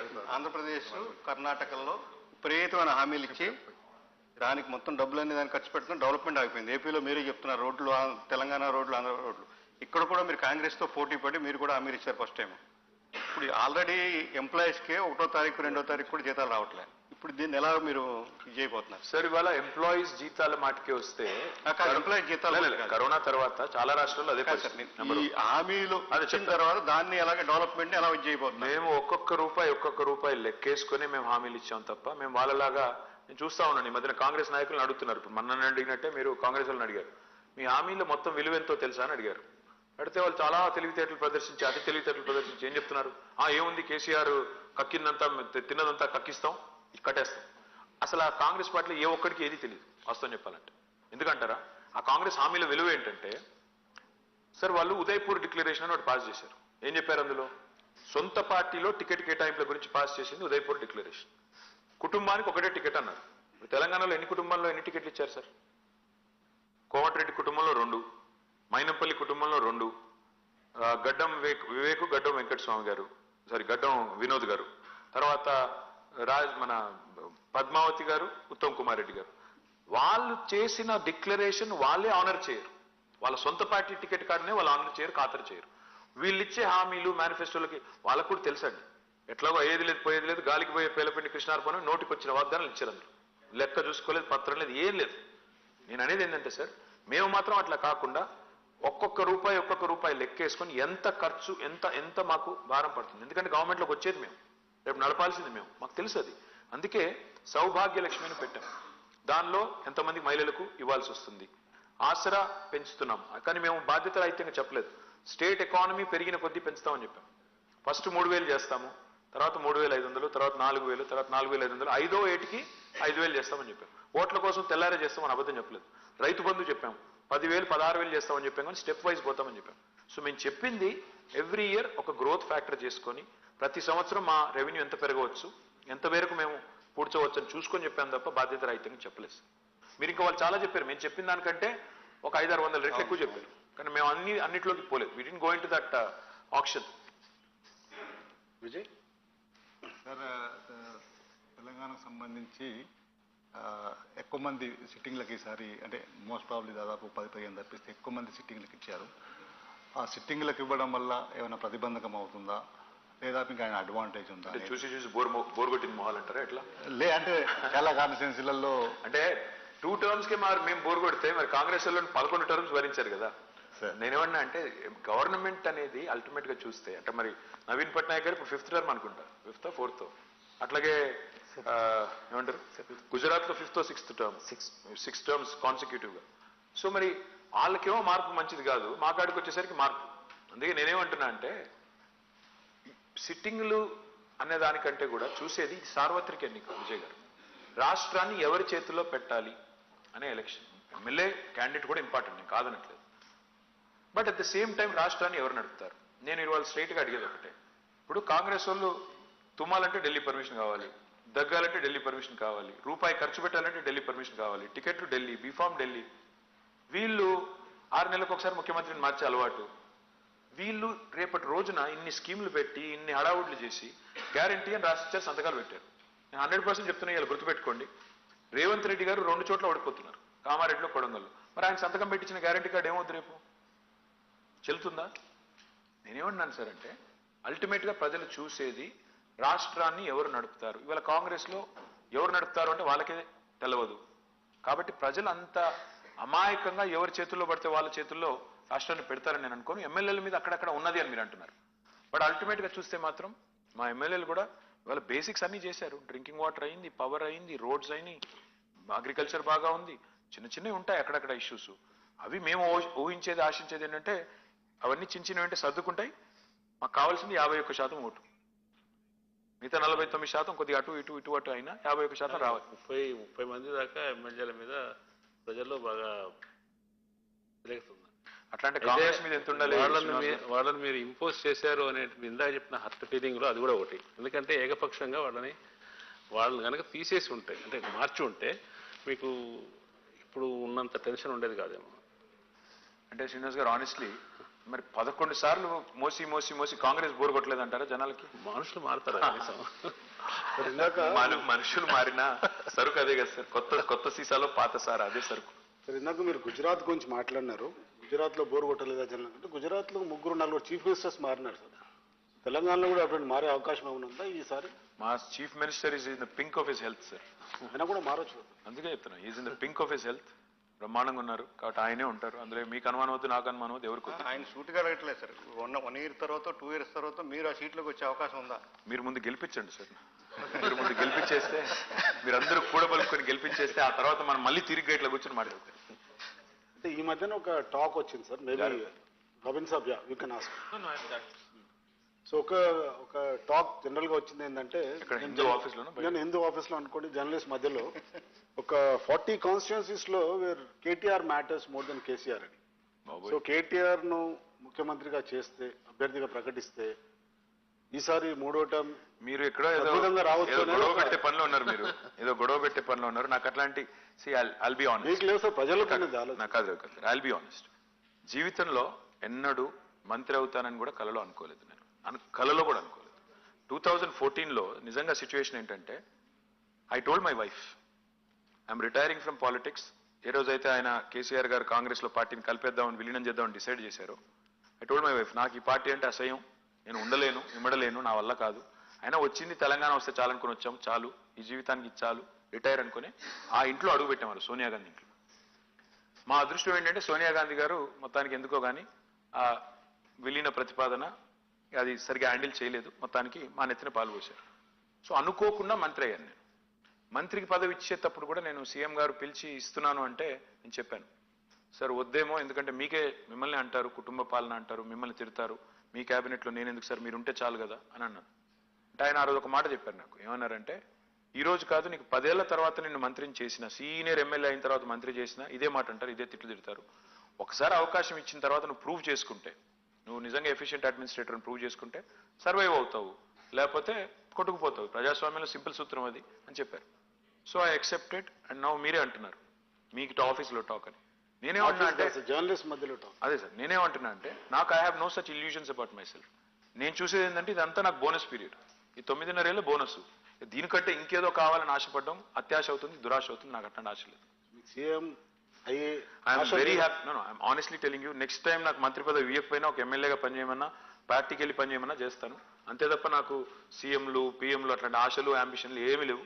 సుఖంగా ఎక్కడున్న ఇప్పుడు మా పార్టీ గెలవాలి, అదొకటే కోరిక, ప్రజలు బాగుండాలి, అదొకటే కోరిక. బండారు గారు ఒకటి ఇంకాక ఒక మాట చెప్పారు, రాజకీయాల్లో పాజిటివ్ యాటిట్యూడ్ ఉంటే ప్రామినెన్స్ దొరకదు, మీడియా దొరకదండి. పాజిటివ్ ప్రశ్నల పరిస్థితి కూడా అదే అని నాకు ఒకటి చెప్తానండి. ఇంకాక మీరు అంటే కొద్దిగా రివైండ్ చేస్తారు మరి వెనక్కి, ఎందుకంటే ఇప్పుడు సబ్జెక్ట్ వేరే. ఈ అవైలబిలిటీ యాక్సెసిబిలిటీ అని చెప్పారు కదా, మరి సీఎం గారు ఎందుకు కలవరు జనాన్ని అది ఇది అనే దాని మీద చర్చ జరిగింది కదా. ఒకటేంటంటే అవైలబిలిటీ అంటే పోయి కూర్చొని 10 to 5 కూర్చుంటారు, కానీ యాక్సెసిబిలిటీ ఉండదు. ఏం లాభం దానివల్ల అని ఒక వాదం ఉంది. దానివల్ల యాక్సెసిబిలిటీ ఈజ్ సంథింగ్ డిఫరెంట్. అంటే వాళ్ళు ఎవరైతే ఏ పని మీద వస్తారో ఆ పని జరగడం, అది పాజిటివ్గా తీసుకుంటే. నేను వచ్చిన నాగవల్లికో ప్రమీలో ఎవరో ఉందండి ఒక అమ్మాయి, ఒంగోలు నుంచి ఆ రోజు కరోనా టైంలో she came to Hyderabad for job, ఏదో ఇంటర్వ్యూ కోసం వచ్చింది. ఇది నేను ఫేస్బుక్లో చదివాను, అందుకే చదువుతున్నాను. She wrote it. అది ఏం రాసిందంటే వచ్చిన తర్వాత మొత్తం ఇటు నుంచి అడిపోవడానికి అటు నుంచి ఇడిపోవడానికి అయిపోయింది, మొత్తం ఇక్కడ అంతా క్లోజ్ అయిపోయినాయి, అంతా గందరగోళ రకమైన భయంకరమైన బంద్ నడుస్తుంది. ఆ టైంలో మీకు ఒక చిన్న ఇది పెట్టారు, ట్వీట్ పెడితే my team will assist you అని మీరు ఫర్ దట్ షీ సాటిస్ఫైడ్. మళ్ళీ వెనక్కి వెళ్ళిపోయింది. తర్వాత అంతా రాసింది. నేను చెప్పేది ఏంటంటే గవర్నమెంట్ స్పందించే గుణం ఉంటే నన్ను కలిశాడా లేదా అన్నది ముఖ్యం కాదు అనేది నా ఉద్దేశం. కానీ ఎట్ ది సేమ్ టైం జనంలో, ఒక సాధారణ జనంలో ఏముందంటే, మామూలుగా ముఖ్యమంత్రి గారి దగ్గరికి పోయినాం, మంత్రి గారి దగ్గరికి పోయినాం, ఎమ్మెల్యే దగ్గరికి పోయినాం, కలెక్టర్ దగ్గరికి పోయినాం, ఒకసారి కలిస్తే సగం అసలు సమస్య పరిష్కారం కాకపోయినా సరే సంతృప్తిగా ఇంటికి వెళ్ళిపోతాడు. ఇది ఒక భారతీయుల్లో ఉన్నటువంటి సాధారణ సగటు జనంలో ఇది ఉందన్నమాట. అలా కాకుండా పని కావడం ఒకటే ముఖ్యం కాదు, పని అయినట్టుగా కనిపించేటట్టు కూడా కొంత చేయాలి, కొంత నాటకాలనండి ఇంకోటి. అదేమన్నా కాస్త తగ్గడం వల్ల ఈ రకమైన నెగిటివ్ ప్రచారం వచ్చింది. చేద్దాం సార్, మరి నెక్స్ట్ టైంలో పెట్టేద్దాం, ప్రజా దర్బార్ పెట్టేద్దాం. మీరు అన్నట్టు చేద్దాం, మాకేం ఇబ్బంది లేదు. ఎందుకంటే అల్టిమేట్ గా మీరు అన్నది కరెక్ట్. పని అయిందా లేదా, అసలు డెలివరీ జరుగుతుందా సర్వీసెస్ అనేది ఒక పాయింట్. అయితే మీరు అన్నారు yes, to be fair is one thing, to appear to be fair is another thing. నేను పారదర్శకంగా ఉన్నాను, ఫెయిర్గా ఉన్నాను, నిజాయితీగా ఉన్నానని చెప్పుకోవడం ఎంత ముఖ్యం, ఉన్నట్టు కనబడటం కూడా ఎంత ముఖ్యం. ఇప్పుడు చాలా పార్టీలు ఏం చేస్తారు, టికెట్లు ఇచ్చేటప్పుడు 4 కమిటీలు వేస్తారు, ఫైనల్గా అధినేత నిర్ణయం తీసుకుంటాడు, అందరికీ తెలుసు అది. బట్ అదొక ప్రాసెస్ చేస్తారు, చేసి ప్రజాస్వామికంగా కనబడే ఒక ప్రయత్నం. అల్టిమేట్గా మాత్రం జరిగేది మళ్ళీ ఏది జరగాలో అదే జరుగుతుంది. కానీ నేను అనేది ఏంటంటే, మీరు అన్నది కరెక్ట్ కూడాను. ఆ అహం ఏదైతే ఈగో సాటిస్ఫాక్షన్, కొద్దిగా ఈగో మసాజ్, నన్ను పట్టించుకున్నారు, నేను వెళ్ళినప్పుడు కలిశారు. కానీ ఇంకొకటి ఇందులో డేంజర్ కూడా ఉందండి. నేను చూసింది, ఇప్పుడు నాకు 2-3 సార్లు ఎదురైంది అనుభవం. మీరు చెప్పే రోజులు కొద్దిగా వెనకాల రోజులు, ఇప్పుడు రోజులు ఎట్లా మారినాయంటే, అప్పుడప్పుడు వచ్చి దరఖాస్తు ఇచ్చారు, మళ్ళీ 2వ సారి కలిసామనుకోండి, 3వ సారి కలిసామనుకోండి, సార్ నీకు 3 సార్లు ఇచ్చినా సార్, ఇంక ఇల్లు లేదు సార్ అంటారు. 3 సార్లు ఇచ్చినా సార్ ఇప్పటికి. నేను అంటాను, సార్ 3 సార్లు కాదు బాబు, నువ్వు పని మనదనుకున్నప్పుడు, పని నాదనుకున్నప్పుడు 3 సార్లు ఇచ్చినా 4 సార్లు ఇచ్చినా మీరు కొద్దిగా వెయిట్ చేయాలి బ్రదర్. ఎందుకంటే అక్కడ బంతి భోజనం లాగా, బంతి భోజనంలో అన్ని ఒకసారి రావు, ఒకటి తర్వాత ఒకరికి వస్తుంది. దయచేసి అర్థం. సో ఆ ఇంపేషన్స్ కూడా ఉందండి. మీరు అన్నట్టున్నారు కదా, ఒకసారి ఇస్తే సంతృప్తి పడి సగం పోతారు. నో, అట్లా లేదు. ఇంకా అక్కడక్కడ ఇంకా విచిత్రమైన అనుభవాలు. నాకు మొన్న ఒకసారి ఎక్కడో ఏదో ఊరికి పోతే ఒక లేడీ వచ్చి నన్ను గట్టిగా అడిగింది. ఏమన్నది, నాకు 3 ఆడపిల్లలు, నేను ఎట్లా బతకాలి అన్నది. నాకు అర్థం కాలే. అంటే నాకు ఒక నిమిషం అర్థం కాక నేను, మమ్మ నీకు పెన్షన్ అది వస్తుందా అది అని అడిగి, తర్వాత అడిగి నేను మెల్లిగా, నువ్వు అట్లా మీరు అంటే 3 ఆడపిల్లల్ని ఎట్లా బతకాలంటే, మీరు దేశం కోసం కన్నారా, నా కోసం కన్నారా, ఎవరి కోసం అంటే నేనేమంటే, ఆ impressions that you have to take care of me. ప్రభుత్వంలో ఉన్నావు కదా, నువ్వు చేసుకోవాలి, చేయాలి, నేను తప్పు పట్టను. But at the same time అది ఇంకా పెరుగుతుంది రోజు రోజుకి. అదృష్టం ఆ మాట అన్నప్పుడు కెమెరాలో వీటిలో ఉంటేనే తెచ్చేవాడిని, ఇప్పుడు చెప్పాను కదా, ఇప్పుడు వస్తాను. Sriram, There's an old saying about power, and it is, if you do not have a place at the table, you are on the menu. You are either at the table or on the menu. And the point about why democracy is beautiful is it emotionally, psychologically gives everybody a sense of being at the table. Did you think by systemically believing in reducing the size of the table, you have created more people who just, for that sense of being on the table, have gone against you, irrespective of and oblivious to the logical benefits of your schemes? I don't know. I mean, I've never heard this before, but I'm glad you kind of brought in this euphemism, which is very interesting. Never heard of it before. But I don't subscribe to that at all. In fact, like I said, the ordinary common man of this state or any country for that matter focuses only on, in fact, in other parts of the world, you see prime ministers and ministers traveling very casually in subways, etc., etc. People don't care as much because Those are evolved democracies, much more mature democracies, because they don't care whether this guy is traveling or, trying to do something, positioning, politicking, whatever. ఎందుకంటే అంత సీరియస్గా అక్కడ తీసుకోరు. ఇక్కడికి వచ్చేసరికి ఏంటంటే ఒక మంత్రినో ముఖ్యమంత్రినో ఒక ఎమ్మెల్యేనో కలవడమే ఒక గొప్ప విషయం అనుకునే స్థాయికి వచ్చింది. I think that will change as we decentralize more, as we make things happen in a much more efficient manner, rather than, getting fixated over who gets a seat at the table or who becomes a part of the menu, I guess. But it's a great line, one line. Sir. రెండు ప్రశ్నలు sir. ఒకటి, ఈ 5 ఏళ్ళు 10 ఏళ్ళు మీకు బాగా అత్యంత సంతృప్తినిచ్చిన ఒక అంశం ఒకటి. సార్. 2, జర్నలిస్టులకు సంబంధించి కాంగ్రెస్ పార్టీ రకరకాల హామీలు ఇచ్చింది. సార్. ఏ వర్గంలో అయితే విపరీతమైన పూర్నెస్ ఉందంటే జర్నలిస్టులే. మొన్న మా కవాడిగూడ రిపోర్టర్ 30 ఏళ్ళ నుంచి పనిచేస్తున్నాడు. అతను 2 years బాగా ఇబ్బంది పడి ఆర్థిక సమస్యలు రకరకాల ఊరేసుకున్నాడు.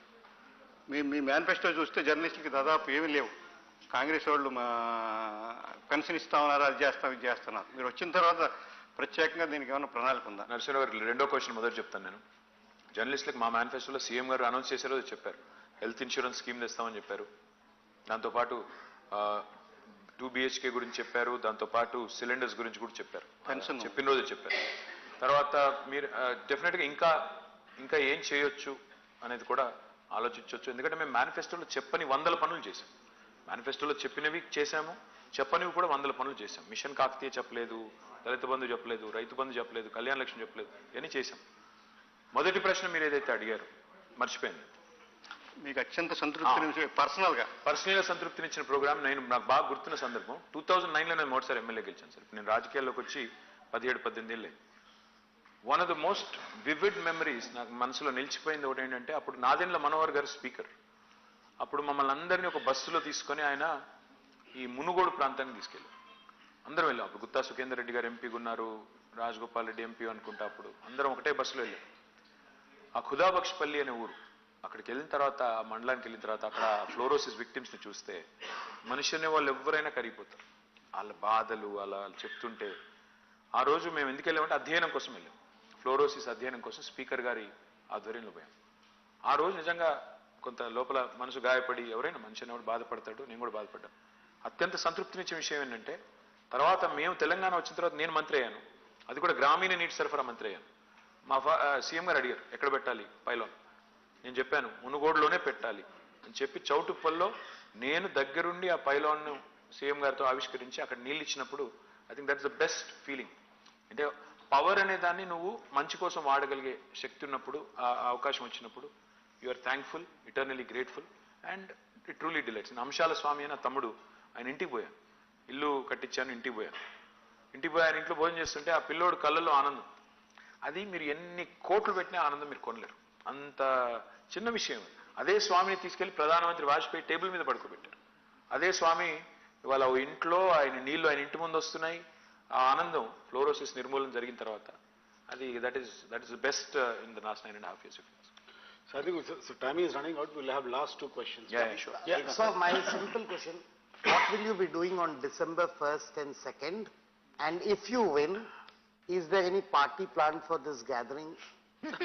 So I'll take the second question first. Yes, I promise you a party when I win, not if I win, but when I win, I promise you a party, all of you, this very room, we can come back and celebrate. I'm happy to do that. Now December 1st and 2nd, what I'll do is, probably I'll sleep on 1st for a bit, and 2nd I'll have to go back and plan for my polling, counting agents and things like that. So I'll have to do a lot of conference calls, go physically, meet some people, make sure that everything is in order, etc., etc. And my opponents don't hack machines, etc., etc. They are prone to do that also. Quite capable. Vasu garu. Well, you may call it a hypothetical question. It's just in case you are short. Just in case you are short. I'm tall enough, I'm 5'10". Pardon? I'm tall enough, I'm 5'10". Okay. No, I'm saying just in case you are short of majority. You have 2 options. One is MIM, one is BJP. Which one would you take? You won't take both. No, I think if you are saying we'll be short, right? I'm saying in case you are short. First of all, that will not happen. Hypothetically speaking, also it won't happen. We'll win comfortably over 80. So after we win 80, I think like how MIM has supported us from outside, they are welcome to continue to do that. No, that of course they will do. I mean, it has no materials or any other significance. I don't foresee that happening at all. I don't So foresee. in case, ante meer vasu sir annattu, in case if you don't win, that always exists because I just want to recall an anecdote. When Amitabh Bachchan got first time poti చేసినప్పుడు 84 లో in Allahabad against H.N. Bahuguna అనుకుంటా, very senior politician. Someone went and asked him, sir మీరు ఓడిపోతే ఎట్లా? సమస్య లేదు ఓడిపోయేదన్న. ఒకవేళ ఓడిపోతే in case like was said, ఒకవేళ ఓడిపోతే సమస్య లేదన్నారు. But ultimately lost. So politics లో anything is possible. Politics lo anything is possible. I don't dispute that at all. జీవితంలో కూడా anything is possible. I don't dispute that at all. But KCR has this uncanny habit of scripting history. Impossible అన్నారు తెలంగాణ, తెచ్చారు ఆయన. Impossible అన్నారు కాళేశ్వరం, కట్టారు ఆయన. Impossible అన్నారు drinking water, చేశారు. ఇంపాసిబుల్ అంటున్నారు హ్యాట్రిక్, సౌత్ ఇండియాలో కొట్టి చూపెడతాం. 3rd December, wait and watch. Okay, రైతు బంధుకి ఇప్పుడే ఎలక్షన్ కమిషన్ అనుమతి ఇచ్చిందంట. మొత్తం అందరికి ఇమీడియట్ గా అకౌంట్ లో అమౌంట్ వేస్తున్నారా? Which is good because PM Kisan already ఇచ్చారు, పిఎం కిసాన్ వేశారు. ఇది కూడా చేస్తే మంచిదే. I think we should welcome it. ఇంకా ఉద్యోగుల డిఏల గురించి కూడా రాసాము, అది కూడా ఇవ్వమని చెప్పండి మీరు. కొద్దిగా ఏమన్నా మీకు సిఫారసు చేయండి మాకోసం. ఉద్యోగుల డిఏలు కూడా ఆపారు, అది కూడా ఇచ్చేస్తే అది కూడా మంచిగా జరుగుతుంది. అది రెగ్యులర్ గా జరిగేటి ఇవన్నీ. I think that should not be disturb because of elections. Okay sir, కానీ మీరు చాలా నాన్ స్పైసీగా నడిపారని అందరూ అనుకుంటున్నారు. So as we end this session, because we are very serious, ante sir, we are very senior and serious journalists, so we don't want to be next time have like some non-serious people so that yeah, okay sir. So as we end this session, thank you. This is one small final question to Mr. KTR. Like ప్రతి తెలంగాణలో ప్రతి father కొడుకు ఎంత పెద్దగానే కూడా father దగ్గరకు వచ్చి భయపడతాడు. So are you also a typical Telangana absolutely son? Absolutely I can't You still fear your father? అసలు లెఫ్ట్ సైడ్ అక్కడ అసెంబ్లీలో సీఎం గారు కూర్చుంటే నేను అక్కడ చూడను కూడా చూడు. I operate with blinders, I speak like that. So yes, so he's a good Telangana son. yes, I am a good Indian son. Good Indian son. It applies to all of us. So sir, thank you very much, and we won't be able to take questions from the audience because thank you sir, KTR garu, Thank you sir. press club organize chesina ee program ku vachinanduku, and I think we got lot of people got answers, what you have done in the last 10 years, perhaps what you would like to, your party would like to do if voted to power in the next 5 to 10 years. And that's the reason actually the idea of this dialogue was way forward for next decade, because last 10 years is done and dusted. Nobody will recall what you have done. So people are looking at the future, and we hope and we wish on behalf of the press club all the best to your party. అదే అండి, done and dusted అంటే taking it for granted. So on behalf of Press Club Hyderabad, Thank you. on behalf of Press Club Hyderabad, we would like to thank the minister Appreciate it. and also the senior editors who have come here, and on behalf of them, on behalf of journalists, we would like to wish you all the best, sir. Thank you, sir. And on record, we can't say that you should come back because politics is dynamic. You said it on it. No, we can't. It's on there that, and so finally, and we wish you all the best from the journalistic fraternity. Thank you, sir. Thank you so much. Thank you very Appreciate it. much. Thank you. Thank you, sir. Thank you, Srinivas Garu. Yeah. For a group photo, yeah.